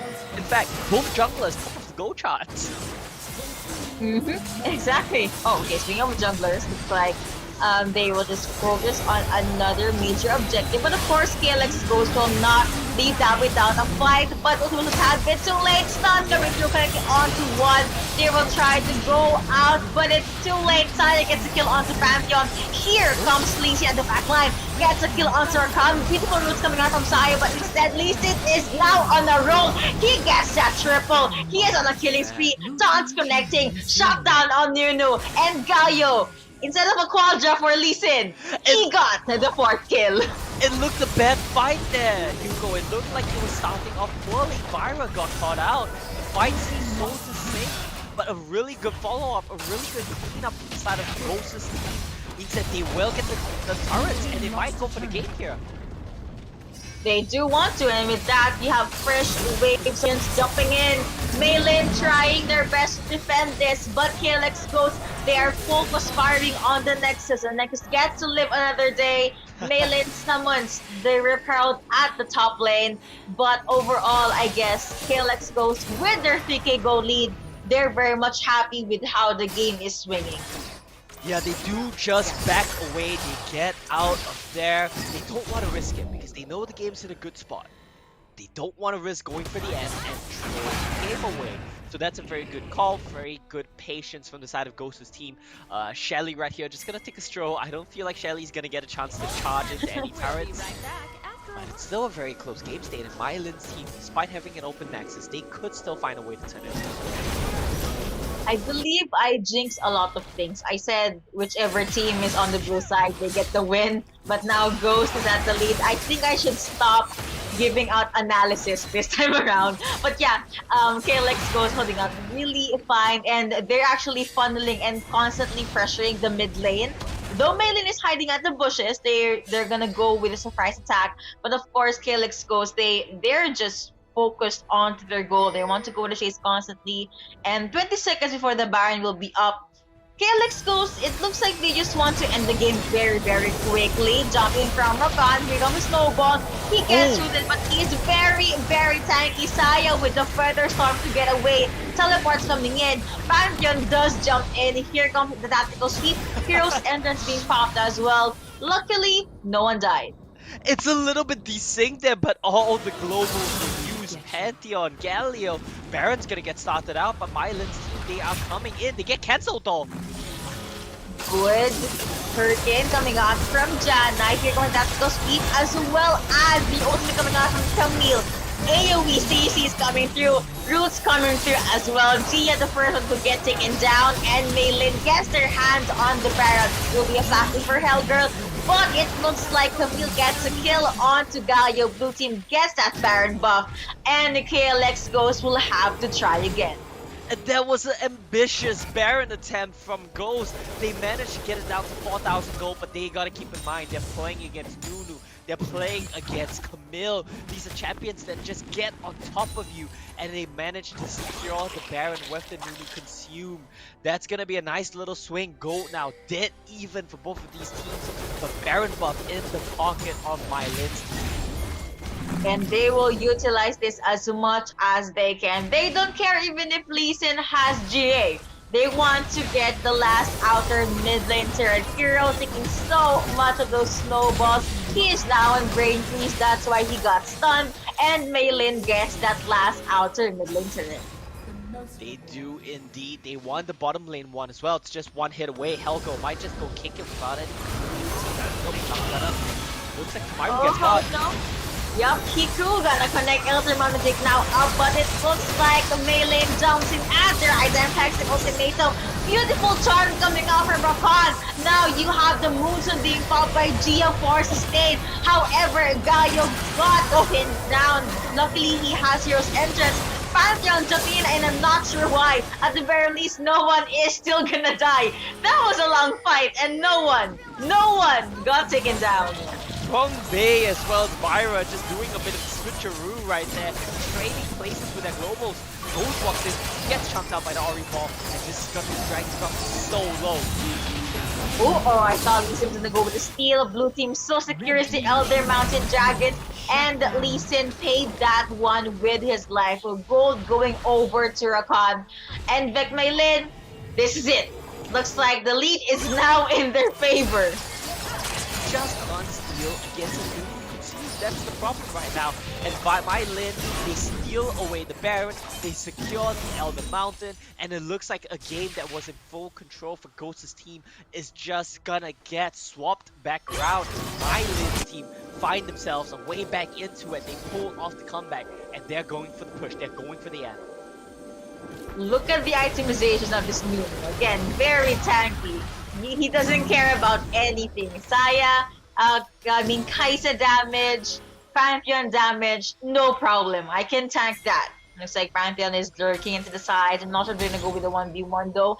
A ward has been placed, and Nunu will just go back to farming on his merry way. He will. This is gonna be Helgo getting jumped on, but she's so mobile, I don't think she dies. she's alive. She has hookshot and she has GA.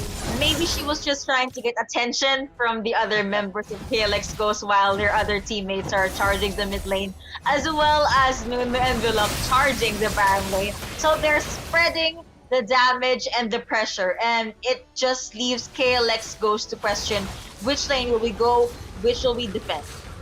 Yeah, KLX, they're getting pulled around the map right now, and I feel like Hellgirl, once she gets back down to the bottom lane, once she starts pushing again, it's gonna be very hard for Ghost's team to deal with. But Baron is gonna come right back up, and I think this is gonna be the decider right now. Both of these teams basically 4 items, 1 or 2 items away from at home. Let's see if this is the way the game ends right now. MaiLinh, whether they can pull off the comeback, or Ghost can find something a bit miraculous here. It's like that was my heart actually dropped for a bit because I thought Saya will be the one to get picked up. Instead, no, it was Kaisa that got picked up. She ate a huge chunk of damage just by walking at the wrong place at the right time for VEC MaiLinh. Rather than that, no more ADC for KLX Ghost. Camille TPing into the Baron pit. Pantheon pretty much left alone into the other lane. Look at how fast they can take down the damage of the life rather of this Baron. Kaiser's gonna be popped. You have the Howling Gale connecting as well. Lucy gets her hands onto the Baron buff and they wanna go with the fight. Killing spree going over to Camille. Gets that kill onto Gia 15 seconds before Ghost jumps up. Yeah, that's just a rough situation to be in. Mistakes after mistakes, and Ghost, it looks like the game that it seemed like they had secured is just gonna slip through their fingers. This should be the final push here for MaiLinh. They're only 3 members strong, but they don't care. They know they're strong. We're gonna stop dragging this time. They actually waited for Galio's taunt and jump in from Lee Sin, but you have to remember, you have a Saya that has the Feathered Scarf and the Rakan that can charm. Rakan gets a kill onto Galio, rampage for this Camille. No jungler, no support as well, no mid laner rather, and VEC MaiLinh wins game number 3. And that was a back and forth one. It was a roller coaster of the game. It seemed like at times both teams could have taken it, but at the end of the day, MaiLinh's team, they come up on top. They come out clutch when it matters, and they will take game 2, move themselves forward to match point. And I gotta say, this game looked a lot better for them. Indeed, and I cannot believe I forgot to mention Nunu. I remember Lee Sin, I remembered Kha'Zix, but how can I forget Nunu? Tamairu on this champion was very, very good. Again, tanky frontliner that no one can apparently take down. The snowballs really hurt, gave a lot of leeway and space for her teammates to go with the setup, and pretty much protected MaiLinh except those 5 times that Saya got taken down. But yeah, better team fights, better macro. KLX Ghost also stepped up, so if I may say, this is my favorite game of the series so far. Yeah, and I gotta be honest with you here, I'm not a big fan of the Pantheon pickup. I feel like that pick could have been something else and it would have done a lot more. Maybe even something like a Renekton. I want to see, yet again, I want to see Ghost's team go for some change-ups here. Find something a bit more stable instead of the Pantheon. And I feel like you have a recipe for success here. It wasn't a bad game by any means. They had a lot of good moments, especially the skirmishes coming in around at Lee Sin. Let's run it back. Let's try to find a solution here. And going to game 4, Ghost's team, they're gonna get side choice now. Maybe on blue side, they find a win again. Maybe blue side is just too OP here, you know. It is. And yeah, if they are gonna go with the blue side, maybe it's time to jump back with the Lucian and Nami combo because that worked really, really well for them. Yeah. So if Fake was not broken, maybe they can rotate to that. And Ghost was really good on this Lucian. Plus, Lucian is a lot more mobile to Kaisa compared to Kaisa. I mean, if the killer instinct is down, she is pretty much vulnerable to ganks and fight. But again, overall, that was a very back and forth game. It really was. It was such a back and forth game. Both of these teams played so extremely well, and I'm excited to see how it's gonna play out in game 4. Now keep in mind, MaiLin's team, they were undefeated coming into this, and now it actually looks close as we go into match point for them. Can they manage to close it out 3-1, or will we find it going to a game 5? Well, we'll find out after we go for a quick break as we come back for match point of the FSL Wild Rift Showdown.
Gamers, we have a match point. This is the FSL Wild Rift Showdown, and we'll be your casters. I'm Yuko. Alongside me is Omo. Again, this is a very, very amusing series to cast.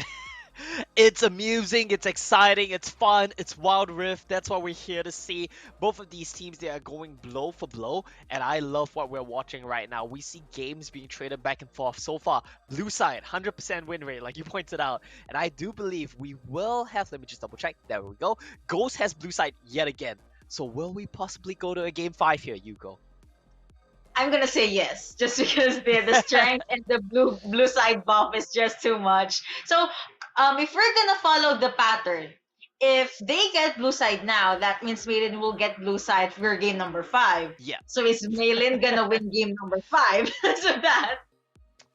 Possibly, right? That's why side advantage is so important. That's why fighting for higher seeding is so important. And as the matchup develops, as your best of 5, what's the word for it? The meta develops, the playoff meta develops in this particular series, we will see these teams start to figure it out a bit more. So maybe if MaiLinh's team has figured it out by now, they will have a solution for the red side puzzle.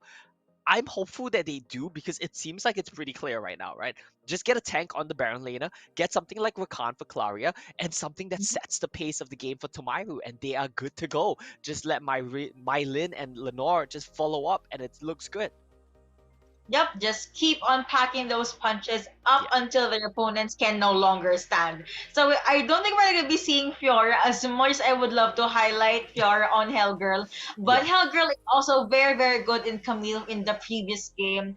I'm actually not sure if we're going to be seeing another Nunu, but maybe we could go back to what works in the earlier parts of the series, something like J4, something like Olaf.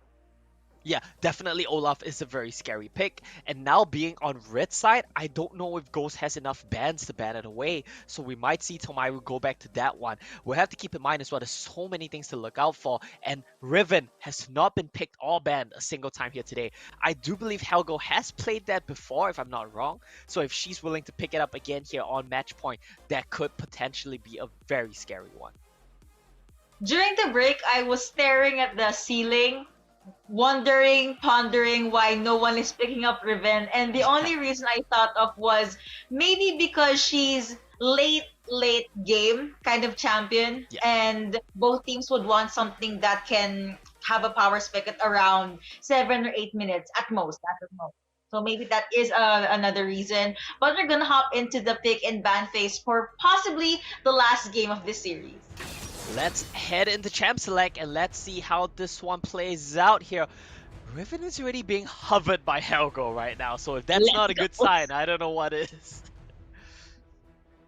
I actually want to know if it's gonna be a pick or a ban, but well, according to the trend of the 3 games we casted, she did not get banned. So at most, she may be picked up. Yeah, I hope so. I'm excited to see Riven. It's not fun to play against, but it's always fun to watch. And hopefully we do see some exciting Riven gameplay here. Ziggs being banned by MaiLinh's team together with that Camille. Very good bans from both of these teams so far. Let's see how they close it out.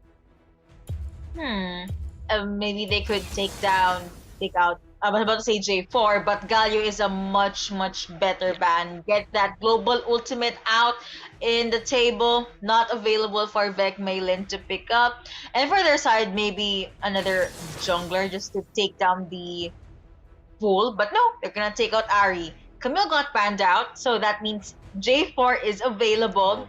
Ghost could lock that in. I'm excited for this one, I'll be honest with you, Yuko, because the games that I saw, Ghost's team looked so good playing around Kiro's Jarvan. And we know how important the early game is. We know how important dictating the pace of the game is. Giving Jarvan to Kiro might just spell disaster here. Ori, though, has also been very effective this series, so let's see if it gets locked in. Are we gonna be seeing another Lucian Nami combo? No, okay. Let's hover on Seraphine, so that's just a placeholder most likely.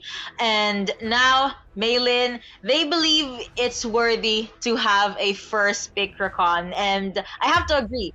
Claria on the Rakan, very good with the grand entrances, Proto Belt, and quickness combo, and we will be seeing another Nunu for game number 4. Well, indeed, this Nunu Rakan has been so effective, but they are gonna answer back in kind. Ghost's team says we will not. Wait, hold on a second. I'm getting baited a little bit. I thought we were gonna see the trash, but they might just want the Ori instead, and who can blame them? Java and Ori combo so effective here. When I saw the Thresh hover, I breathed in. I was ready to yell or to cheer for KLX Ghost or something, but according to the hierarchy of the meta, pick Ariana first. Get that shockwave in with the Cataclysm. They are gonna get the big combo, and because you don't have enough bans, Darius is gonna come out here for Vyra. That's a pick that she was effective on. It's gonna be going up against the Lovers duo, so it's gonna be hard for Darius to find access in team fights. But let's see how this one pans out. I actually would want to see who will Darius be up against. Really, it Riven. could be Renekton or someone else. That's it. That's the combo in my mind. Unless of course we're gonna be seeing Riven. Riven against Darius is a hit and miss for me. If you get taken by the upper hand, you will not be able to go with the broken wing combo. Yeah, I mean, the big thing right now is that the Riven can get solo killed by Darius. It is possible, but you're gonna need a lot of jungle attention for her. With a Nunu, it's possible, but they might not want something so volatile. And we will see Diana come in, as we saw the chat pick Diana for me, and they will do just that. Yes, right on cue. Also, if ever you guys are wondering, don't worry. The stream has a 3 or 5 minute delay, so no stream snipe will happen. There's a hover on Jinx. Log that in just for the arcane jukes. Yeah, this might be a Jinx. I feel like Jinx is good in this team composition because she can just clean up, but we will just go for the cocky. No Lucian, I was hyped to see that one, but it will be cocky, so a lot of late game, a lot of scaling, and very good team fighting from Ghost's team right now. Thresh. Thresh, please. I mean, Yeah, imagine please. the box and then the Cataclysm or the box and then Shockwave. Yeah, it would be really cool to see. Let's see what they go for. Well, if they pick the Nami again, I can't blame them. It worked before. There we go. Hey! We got it! We got the Instant Riven! lock. It took us 3 games to get here, but we finally got the instant lock on that Riven. I'm excited to see how it goes.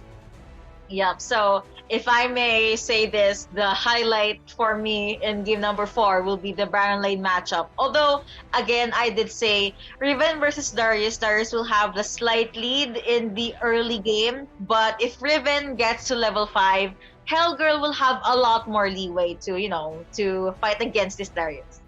Yes, indeed. We'll have to see how this one plays out, and I believe because of the Baron Lane matchup, because there's a Riven, and just the nature of how she wants to trade, we're gonna see a lot of jungle attention in the Baron Lane. That means both of these bot laners should be pretty chill. We might see a lot of jungle attention in mid lane as well, because the way that matchup plays out, same as with the Riven matchup, is that you need to go in. Diana and Riven both need to go in to trade, so I expect to see both junglers just hugging the top side of the map the entire game. At this point in the draft, I kind of feel bad that KLX Ghost banned out Galio. Could have been a very good champion if ever Diana or Riven jumps in, as long as he doesn't get hit. But yeah, these are the drafts for our game number 4. Maybe the last game, maybe not, because you saw how strong and how close the game was in the previous game. But who do you think will win this game number 4? I think it's gonna be a close one, but I honestly really like the draft that we see coming in from the side of MaiLinh's team. Riven finally gets picked up. They have a lot of setup for the Riven, for the Diana in the form of Rakan, in the form of Nunu to start these team fights off. And I think that Ghost's team, they're too reliant on scaling right now. Corki needs a lot of items, Ori needs a lot of items, so we might just see MaiLinh's team take over the game too early. One good moonfall as well could turn the tide. And okay, usual chill early game, no fights, no surprises, except for the Baron laners because apparently Hellgirl has no chill. Hellgirl has no chill and a bit of a cheese here. Ooh, okay, that will be a lot of damage being taken by Corki. The range, again, the feathers from these lover duo is a problem. for their Ghost, rather, but Corky will still be alive. Gia has stayed, gets that honey fruit, and no one dies. Wasn't up. Yeah, they will just get the honey fruit and they will just be able to get out of there. But this is kind of the problem with Coffee, as well as the fact that they weren't aware that she was not knockup. Goodness me, that is a beautiful ground Nice. end of the have the exhaust being popped, flag and drag for this J4, and it looks like MaiLinh is the first one to get taken down. Claria will be able to survive, but it will be a ADC down, an important member of their draft already taken down by KLX Ghost, and this is a good start for the women in blue. Here comes Nunu and Willam, but I don't think they're gonna try to go with the fight. But here they are fighting. Bubble connecting, Corky at the backline, Oriana gets killed onto Rakan, and this is an under 2-minute fight. Oh, The man. ladies are definitely on fire. Big win for the side of KLX Ghost though. It starts off with an amazingly timed gank from Kiro, getting the flag and drag flash buffer combo. Very good mechanics there, and they follow it up with the skirmish on the Scuttle Crab. They collapse on that one because Oriana has push advantage, range versus melee. Tomaru well managed to trade Scuttle Crabs, but it is a really good start to the game from Ghost's team right now. Good start. And I guess one of the reasons as to why that also happened is because VEC MaiLinh did not expect J4 to be there the same way Ghost did not expect that grand entrance from Claria. But no follow-up, no damage, and it's just them trying to scare Corky for a bit. Scare Cocky for a bit indeed, and it's a bit unfortunate, or rather I should say well planned from the side of Ghost, because they managed to counter gank and prevent the aggressive tendencies of MaiLinh team, but we see another gank come in. Ooh, Snowball not gonna connect, but both of them gets rooted. The damage is gonna hurt, but no one is still gonna die. You said Saya with that clutch damage. J4 with the flag and drag it again. 2-0. Quick revenge kill. 2 for 2. Now VEC MaiLinh was able to avenge their deaths earlier. Wow, MaiLinh played that so extremely well. Sniped the metal onto both the Koki and the Nami in the backline. That was just extremely well played. Set up the entire repeat play right there. So good stuff coming in from MaiLinh to try to even out this game. Still a small lead for Ghost's team, but nothing significant right now. So we're gonna approach the 4-minute mark. Objectives are gonna start spawning, and Tomaru, she wants to find the gank here. Apprehend will connect. Snowball is gonna come here as well. Roots are connecting. Broken Wing combo as well as the Blade of the Exile. And Nunu and Willam gets a kill onto Darius. There is a burn, but there won't be any trade. That was a good gank from Tomaru. I love the tempo that she is setting for her team. Exactly, Tomaru has not stopped yanking. Yank spot lane, recalls, goes top lane. Now it looks like she might try for a return gank and bot to set up for the dragon play, or not quite, but it's gonna be pathetic right now. It was a bit greedy from Vyra there to try to turn it around, but she nearly finds the 1-2, and ultimately that will just be, I think, KLX Ghost finding the initiative here onto this Rift Herald. There are pinks though from VEC MaiLinh. Hellgirl obviously saw that they had first dibs. And here comes Tomaru again. Apprehend connect onto one. Bubble being popped. And the flow coming through. Nice. Here comes the tidal wave and the Valkyrie. Hellgirl the first one to get annihilated. Beautiful moonfall connecting onto 3. The burst is not enough. Blue team gets that double. Actually gets that triple. Now the Feather Storm has been popped. And the KLX Ghost, I have to say, they get that small win there. And that is the wombo combo that we wanted to see. Cataclysm, Tidal Wave, Package, all used there to secure the Rift Herald, to take 3 kills. And just like that, Ghost's team, they blow open the game. They find themselves more than the 2,000 gold lead here 5 minutes in. Dragon is going to be the next objective. It seems like both teams want to contest this one, and it's going to be MaiLinh's team starting it off first. They do. Both of them do want this spell vamp. Bubble not gonna connect onto anything. But then here comes Oriana. Shockwave is not available. Although VEC MaiLinh, they just want to focus on getting the buff. Whereas KLX Ghost, they have something else in mind. Let's try and get this mid lane turret. Grand Engine's connecting onto J4, but J4 is very much tanky. Nunu with that initiate. Here comes the re-engage from VEC MaiLinh. A jump in from Hellgirl. Beautiful bubble and tidal wave coming out from Gia, and it looks like the plan VEC MaiLinh had in mind will have to be executed in another day. Yeah, good stuff there from Ghost. They get the turret, they get the disengage. Very well played. Gia on this Nami has been hitting massive bubbles the entire game here, Nico. Very good stuff from the side of Ghost. And it seems like the blue side buff, it might just be a bit too OP here. That's true. I mean, there's really something about that blue side. And I had also, I love how KLX Ghost was able to draft a lot better than they did from game number 1. Woo, Ghost! Okay, 1v1 against a Diana, but the bubble will be there to save the day. Diana gets taken down, Saya gets a kill onto Corky. Here comes Lulu yet again. Oriana with that 3 champion shockwave. Further start being used by Saya, trying to get a kill onto this Oriana. But the roots connect, the death did not, and VEC MaiLinh will have to step back. Overall, 1-1.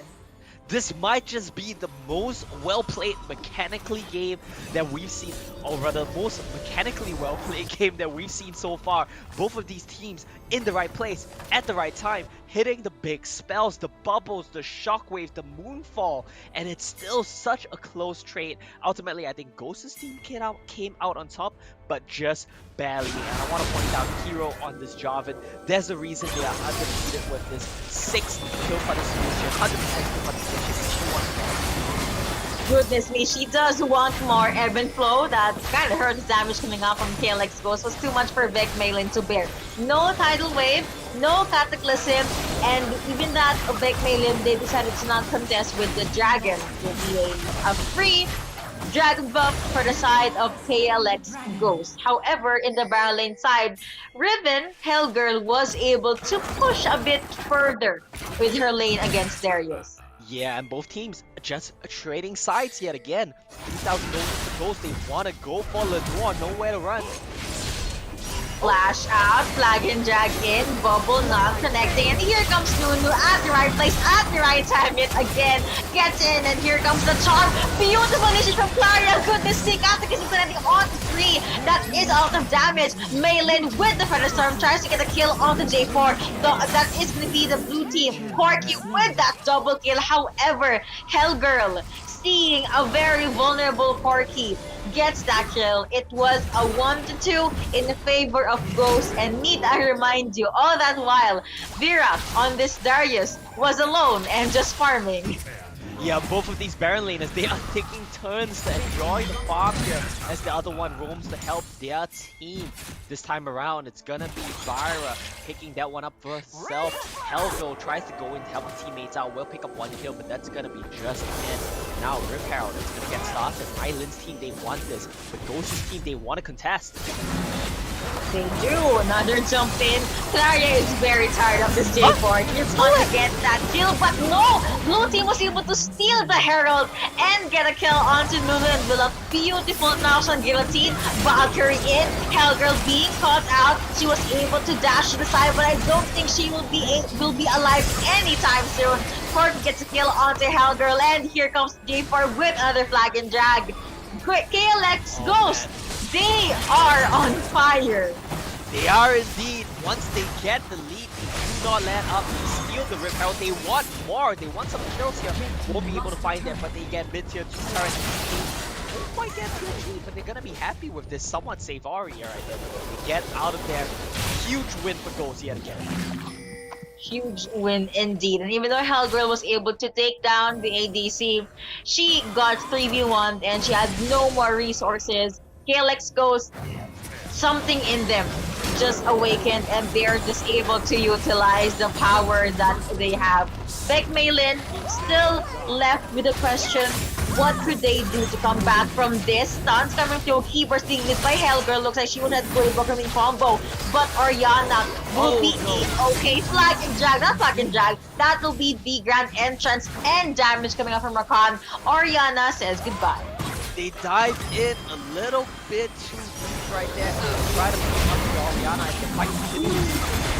Ooh, that was a good moonfall, but you have to remember, you guys do not have sufficient damage. With that, Ghost gets those gold in her pocket.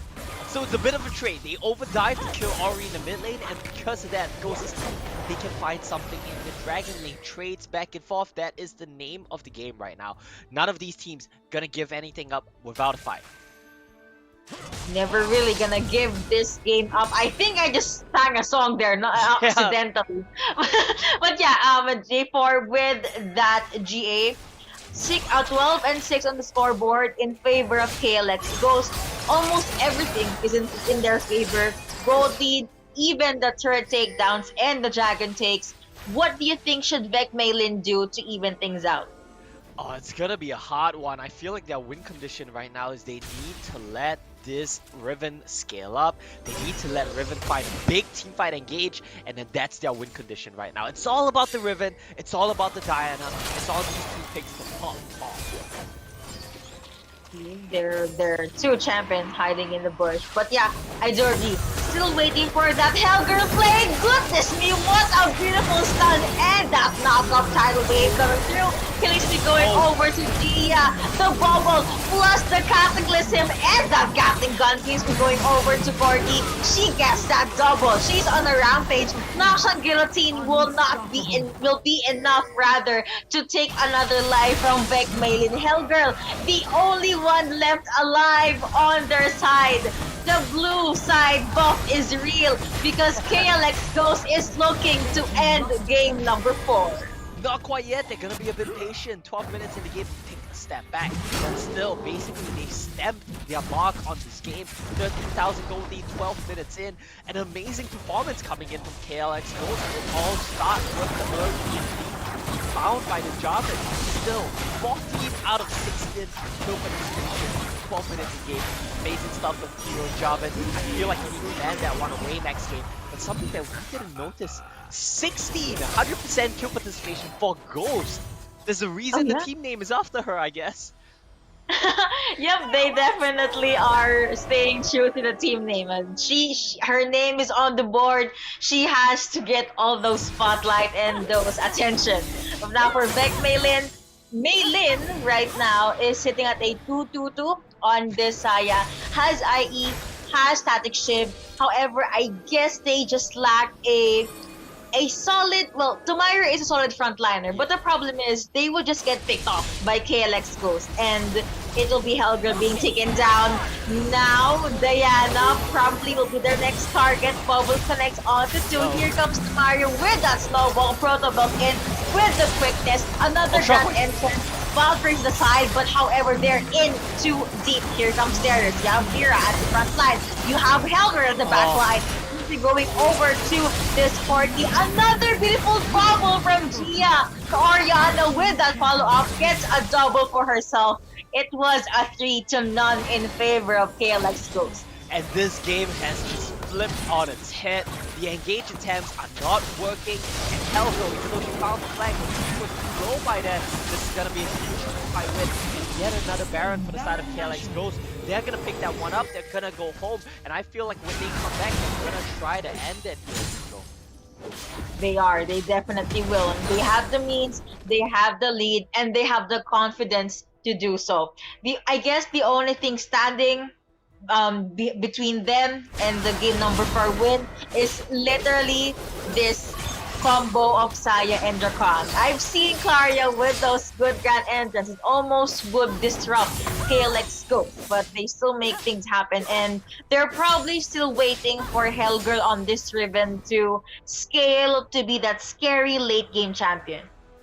Yes, indeed. They need to let Hellgirl scale, but how much more time do they have? That's the big question right now. Ghost smartly checks the push, not gonna face check.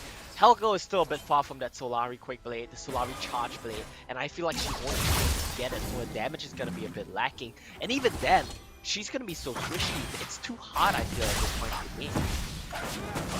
As hot as that orb that Oriana just waves around. Look at how fast KLX Ghost can take down that turret. It seemed like it was a marshmallow turret from the side of VEC MaiLinh. Another bubble connecting, and it looks like Tomaru will be the one to initiate. There won't be any follow-up. Ghost does get stunned, but what happened there was they are constantly knocking off the base. They have the means They just need to go with one good team fight. Here comes the tidal wave. Here comes the Moonfall penalty on 3. VEC Base! MaiLinh doing their best to retaliate, but look at the face. Topical going over to Hellgirl, and the KLX Ghost continues with the blue side buff as they push the series to a game number 5. 100% win rate for the KLX Ghost here as Kiro takes down Nexus at the end of it. She doesn't care about the team fight. She wants the dub, and that's exactly what they got. We are going to game 5, the 5th and final game here. A fitting way to close out the FSL Wild Rift Showdown. And it's kind of weird to say because MaiLinh's team was so dominant before this. But this could have realistically been a 3-1 in favor of Ghost's team if they didn't throw the last game. That's true. I mean, things could have gone into their favor, and I guess this is the reason why we do not see Riven in the fight. It was supposed to be a good pick. Sadly, was not able to deliver. Was not able to follow up. In retrospect, the Darius, even though did not give that much damage, the apprehend, the decimate, the Noxian guillotine, just really pose as a lot of problems, and the burn is a problem for VEC MaiLinh as well. But I guess my MVP for that would have to be Gia on this Nami. Yeah, the bubbles were insane this game, working in tandem with Kiro yet again. Such a strong duo, the two of them. Really, and I would want to see how are they gonna adjust in game number 5, because my spidey senses in my mind tells me VEC MaiLinh will take the blue side. We'll have to see how that one plays out. It's going to be a very exciting game 5. I want to see how they adapt it for the next game, for the last game. We are, of course, still waiting for site selection. So, we can assume MaiLinh's team is going to pick blue, but we have to wait for them to lock that in. Now, we're going to go for a quick break. And when we come back, we will have for you guys the 5th and final game of the Wild Rift Showdown here from FSL.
We saw the adjustments and the metaphor from game 1 to game number 4, but now this is do or die. The game number 5, the final game for the FSL Wild Rift Showdown, and we'll be your casters. I'm Yuko, alongside me is still Omo. That's right, and we are excited to bring you a very exciting Game 5. We've seen a back and forth series, lots of punches thrown by either side, and so far the storyline is 100% blue side win rate. MaiLinh, they're going to be back on blue side this game. Are they going to fit to the trend? Are they going to keep the blue side 100% win rate alive, or is Ghost's team going to turn this one around? I feel like it will lean over to the magical blue side buff, but of course, Ghosts still prove themselves very worthy. Hopefully, they find the fix for the red side because MaiLinh was not able to find the fix on game number 4. Yeah, hopefully they do indeed. I mean, the big things for me right now is how the draft is developing and how the picks and bans are developing. And we'll need to see how that trends out in Game 5. For me, I feel like MaiLinh's team, they want to just ban away the Darius. It's too stable for Vyra, and it's too good at doing its job, at being safe, and being a good tank. And I feel once you remove that, your life gets significantly easier. Exactly. So maybe you're gonna be seeing a Darius ban as well as the Ziggs ban and Fiora ban. These are, I guess, the top 3 bans that we saw all throughout this series. And speaking of bans, we're gonna be heading on to the pick and ban phase for game number 5. Let's go! Let's go indeed, and Jarvan being banned away immediately. We are not having any more of that champion in our game. We're not gonna let Kiro set the tempo. And now, right on cue, KLX Ghost does ban out this Fiora. Another ban for Ahri. Aside from the 100% win rate on the blue side, we have a 100% ban rate for this Fox. We do indeed, and that's something that's a bit surprising to me because we don't see much Ahri traditionally in the meta, but they must know something we don't. They must know that from base, Ahri is a force to be reckoned with, so they're just banning it away every single game. Exactly, and you called this earlier. MaiLinh should ban out Darius. They heard you, Omo, and they do ban the champion out. Last ban for KLX Ghost will be the Camille. There's a hover on Galio. Most likely they're gonna lock that in. Yeah, Galio was great here. Camille and Fiora both being banned away. So will we see Helgo go back to that Riven? Because now she has the support of a Galio. That's always going to be good to see. And a Renekton being locked in? I would have liked to see the Renekton. Let's see how we... First. they're toying with our feelings. Yeah. But yeah, it's to lessen the possible champions that Hellgirl can pick up. Ezreal, really? Okay, yeah, they're gonna settle with Renekton. There's a hover on Olaf though, and we're seeing 2 Orianas. Yeah, Oriana and maybe the Renekton? We'll see if it's the Renekton. They might want to go for the Rakan here, steal away the Xayah Rakan combo, but I think Gia is pretty happy playing Nami into that one.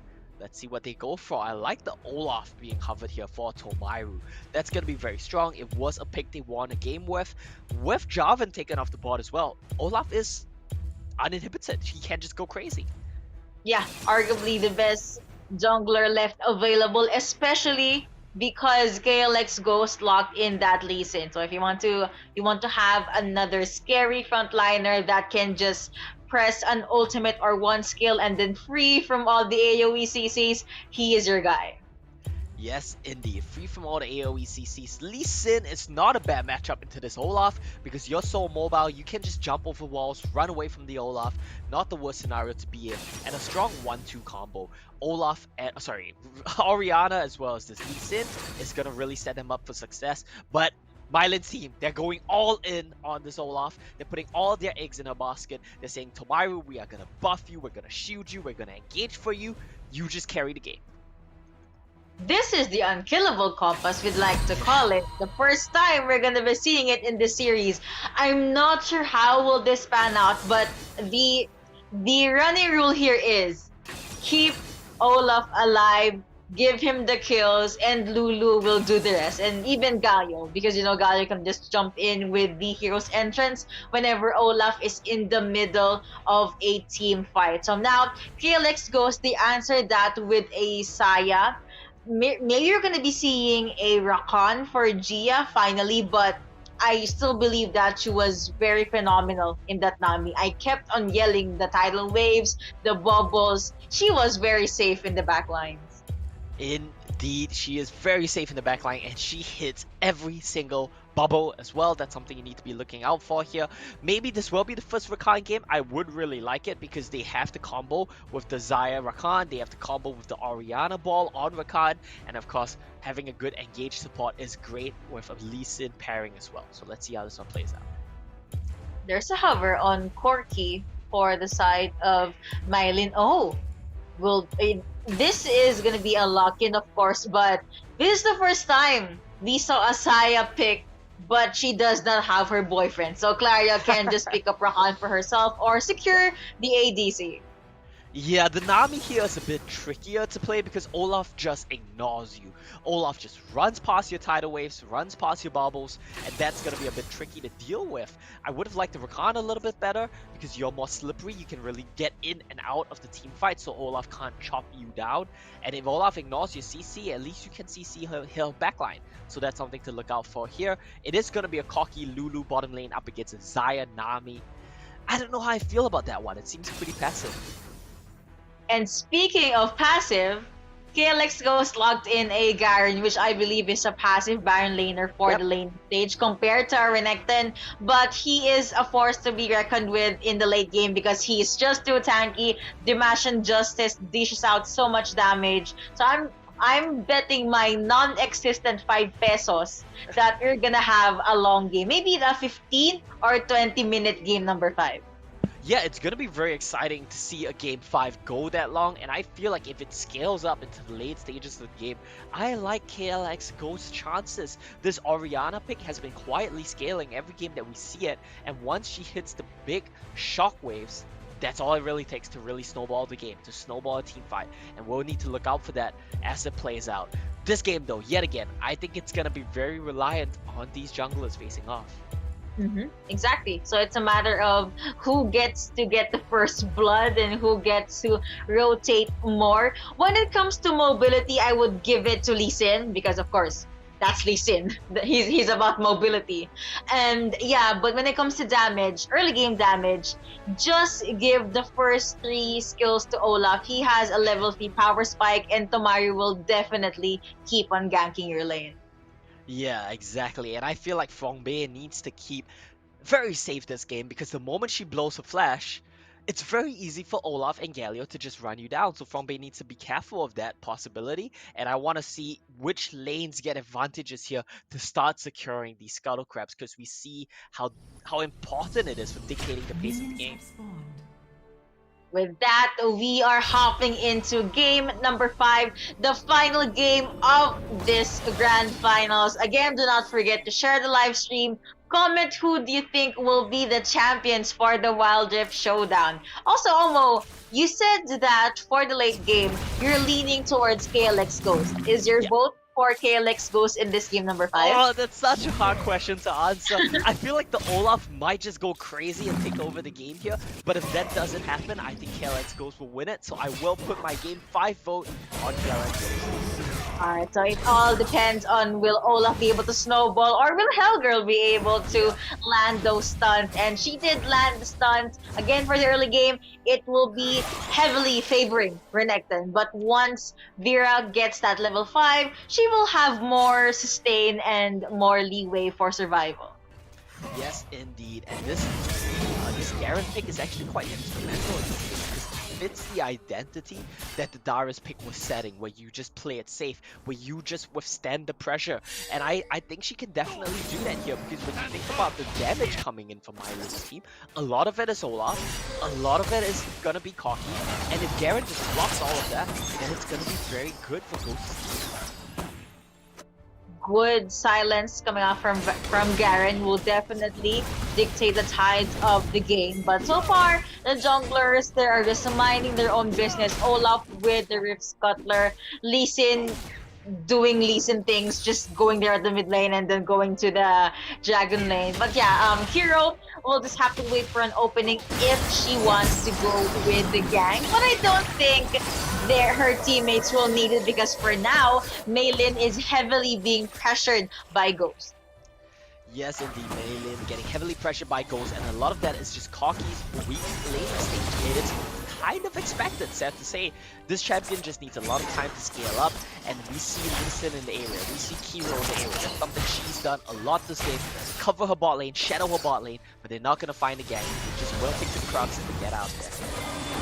Bubble again, connecting with Ghost with a follow-up, just throwing out the feathers. It took me 5 games to realize this, but the captains, they're the ADCs of both teams, so that's cool. They've been fighting for 5 games now, and I only just noticed it now. Yes, exactly. I mean, both of these teams, they are heavily reliant on their ADCs to be a major source of damage as well. Something that we don't really see something that we didn't really notice in the previous game because everyone has been so flashy. But when you look at the damage charts, it's always the ADCs at the top. So these guys definitely doing what they need to. And they've been consistent despite the win and loss ratio. I believe Olaf tried to gank there, but Garen was just safe under his turret, so he did not want to waste any more time. And speaking of doesn't want to waste any more time, Gia just really jumping in at the front lines, not wasting any time trying to harass their opponents. Evan Flow connecting as well as Ghost's feathers as well, but no actual commitments just yet. No actual commitment just yet. This is a game 5. You have to keep in mind what this does to the top processes of teams as we see a fight in the top lane. Alright? First possible fight, but Hellgirl was able to dash her way in safely. 20 seconds before the first dragon and Herald will be up. This is the most quiet early game I've seen so far. I mean, everyone is playing it safely. They did try to gank, but Hellgirl was able to use it.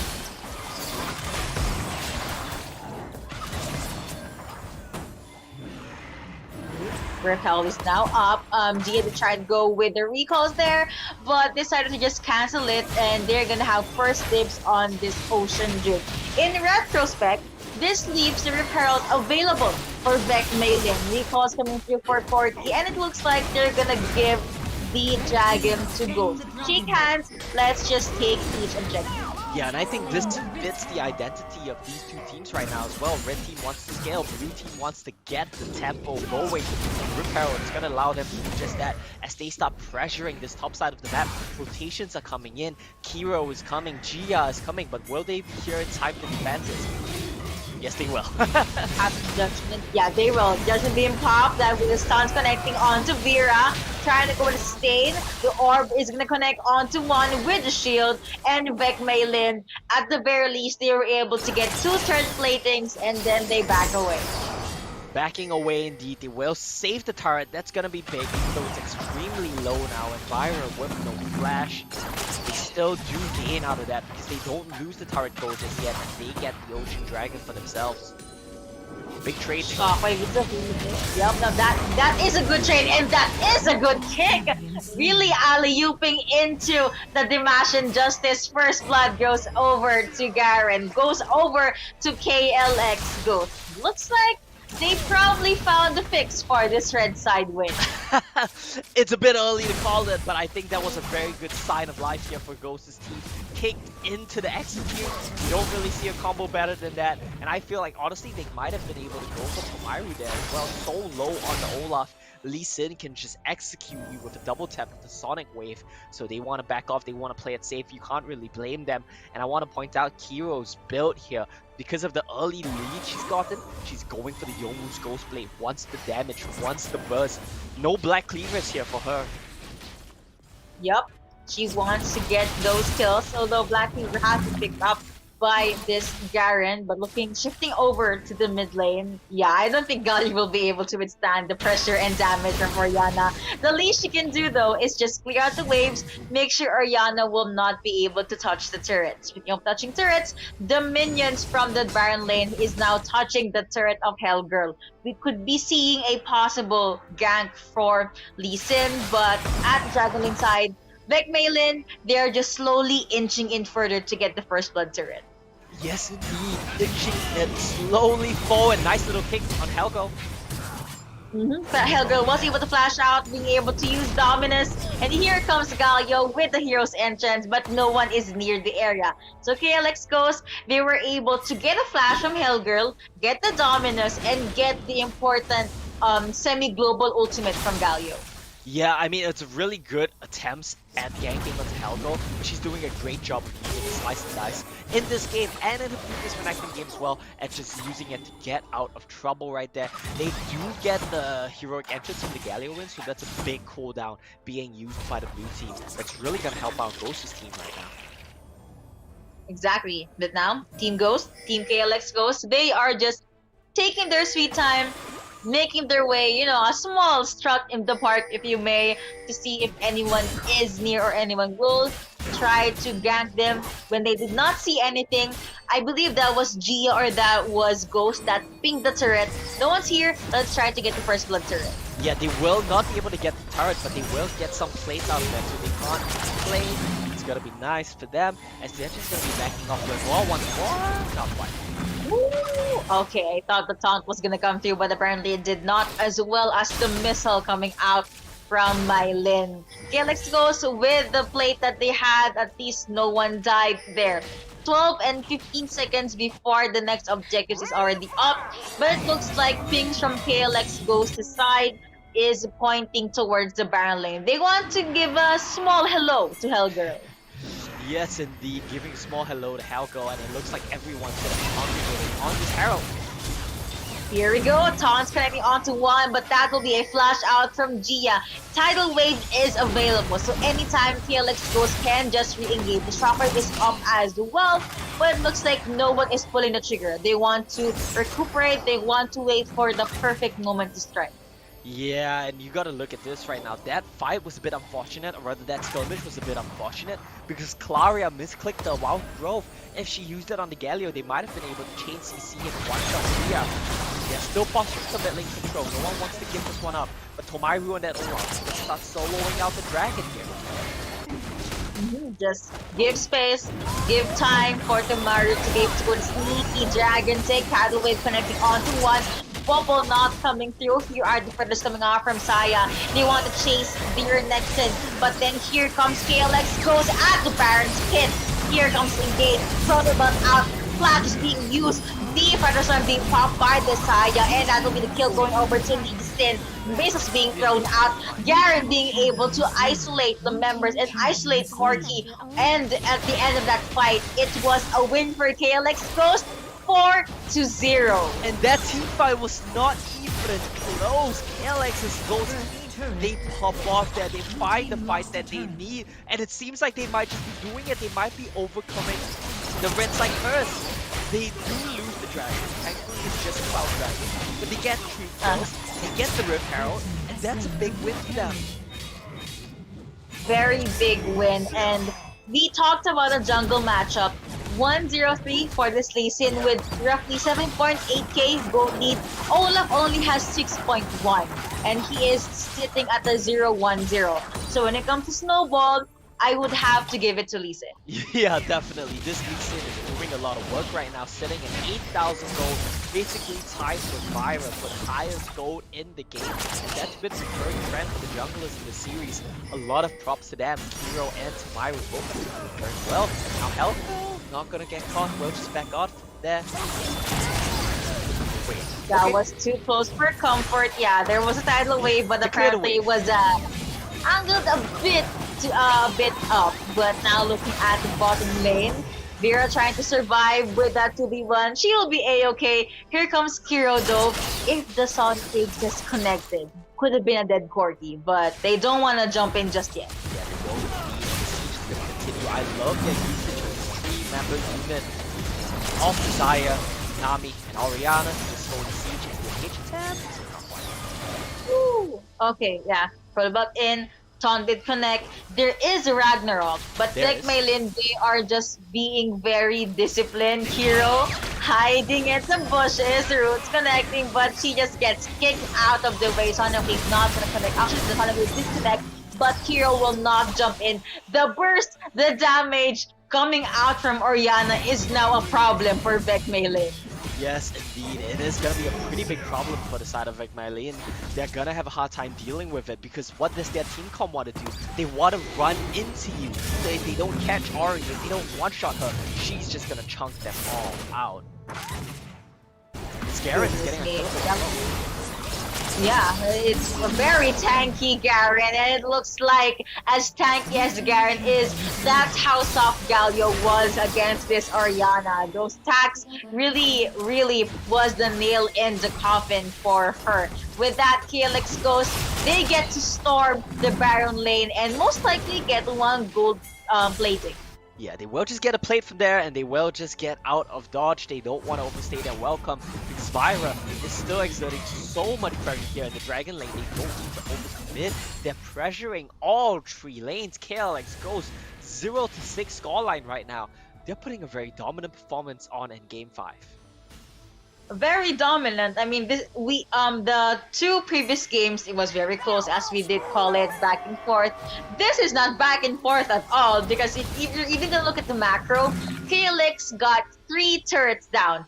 VEC MaiLinh, despite having the blue side buff, still was not able to get any turrets at all.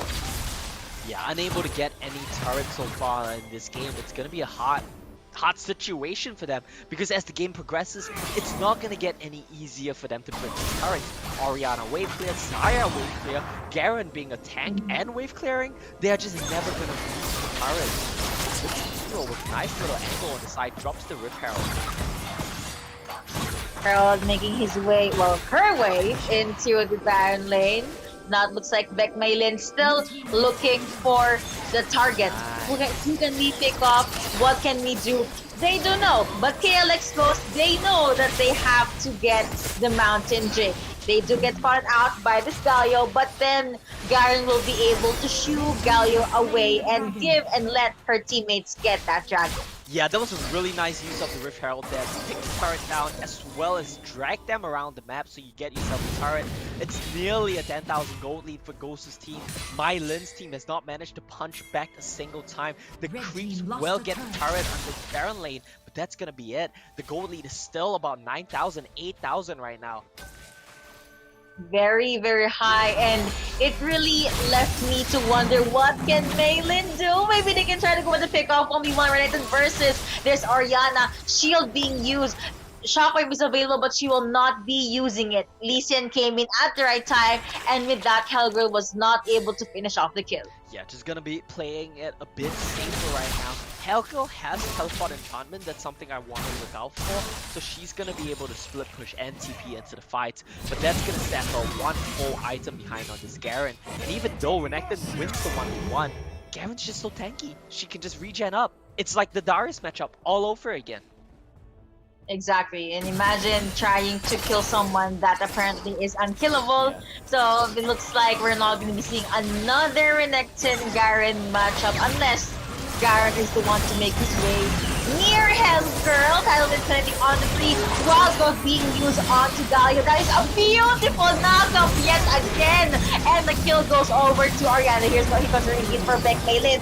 Judgment. And that is an ultimate coming through for this Garen. He gets that double as he's now on a rampage. Lee Sin gets a kill onto one as well. And it's a 5-0 in favor of KLX Ghost, and right on time, they get the Baron. And what a game 5 here for the side of KLX Ghost. They get a 5-0. The scoreline right now, 11-0. They're gonna pick up the Baron. They're gonna pick up all the turrets. I think they're gonna get tier 3 here as well. And can you imagine this? The comeback to KLX Ghost. MaiLinh's team, they were undefeated in the qualifiers in the group stages, round robins. They came into this playoff series the heavy favorites. At KLX Ghost's team, they just come in here, they make a statement in this game 5. Exactly, and I really love the storyline that we have. And again, I honestly expected VEC MaiLinh to jump out of game number 5 with a very strong manner, but KLX Ghost, they proved me wrong. They have this lineup that is designed for getting that victory, and I cannot just emphasize this enough. Gia on this Nami is a huge problem. The bubble and the tidal waves. Yeah, Gia has been doing a lot of work every single game on this Nami. Hitting multi-member bubbles, it's not supposed to happen, but she's making it happen. She's making it look good. 10,000 gold on this Nami. She's basically even in gold with everyone on MaiLin's team as a support. And this is just telling game how dominant Ghost's team looks right now. More than 10,000 gold leads. They're going for the inhibitors and knocking on the base doors. They actually want to end the game ASAP. With that, they're knocking onto the base indeed. They're, of course, VEC MaiLinh will try to defend as much as they can, but what can they do? KLX Ghost is like a train jumping into their tracks. Last turret for the Dragon Lane is already down. They are rotating over to the mid lane. Mid lane tower already down. Lee Sin with that G8 is waiting for the perfect opportunity to strike. Here comes Featherstorm, here comes to jump in, but apparently Galio was into the Catalyst coming through. He's been going over to the Orianna. Garrett is now unstoppable. Lee Sin also on a killing spree, and with that one engage, 4 champions got deleted from VEC MaiLinh and KLX Ghost. They win game number 5. KLX Ghost, they take the series, they take the winner's title of the FSL Wild Rift Showdown, not dropping a single kill in that game 5. Now that was some dominant performance coming in for them. It's just a great performance from everyone on the side of Ghost's team. The Xayah, the Orianna, the Garen, Vyra doing what she needed to do, Gia with the bubbles, Kiro setting the tempo of the game, Frongbei and Ghost doing the damage where they needed to. It was a dominant game 5, but we can't forget that this series was an extremely back and forth one. It really, really was. And what a way to end the series. 0-15, everything just went over to KLX Ghost. One of the reasons maybe is because Olaf was not able to snowball. Tomayer is a strong player. It's just that they were not able to utilize the Olaf and Lulu combo. I would have preferred Claria to go back to the Rakan, given that Ghost did not pick it up. But I guess it's okay. They really believed in the Wild Growth plus Ragnarok, even the heroic entrance. But sadly, they were not able to snowball. Yeah, that's the problem here, right? And you see the Olaf damage right now. It's just unfortunate because that's what happens when Olaf doesn't snowball. He doesn't get to go into the team fights. And I like your point about Claria maybe picking up the Rakan, maybe picking something different, because I do agree that's what I felt like they were lacking. They needed some engage options. Olaf cannot be your primary engage source, and that's the story of this game. Ultimately, it was a very good performance. It was a very hard-fought series coming in from the side of MaiLin's team, but they will falter at the finish line, and that means that Ghost's team will win the entire thing. To the fans of KLX Ghost team, do not forget to congratulate them at the live stream. And I call this full on 5 games, and it was very, very exciting and fun to cast. We saw a lot of jabs, we saw a lot of good plays from both teams, and what a way to end the showdown. Super happy I got to cast this with my Lodi, my idol Omo as well. That is right, and of course this whole event would not be possible without the support of Yahoo, without the support of Intel. Thank you guys so much for keeping the lights on here. Once again, this is the FSL Wild Rift Showdown. If you want to see more of these teams, if you want to see more of these amazing players, look out for the next season of FSL coming very shortly. Be sure to follow them on their socials. They'll keep you updated on when the next tournaments are going to be upcoming, and you guys get to see more exciting Wild Rift action with them. Yep, and do not forget to follow us on our socials as well. You know, I'm gonna plug it right now because we are done with the series. And if you guys did enjoy this tournament, do not forget to keep on supporting FSL. Again, GGWP to KLX Ghost for winning this, but that has been it for the grand finals. Thank you so much, and we will see you in the next tournament.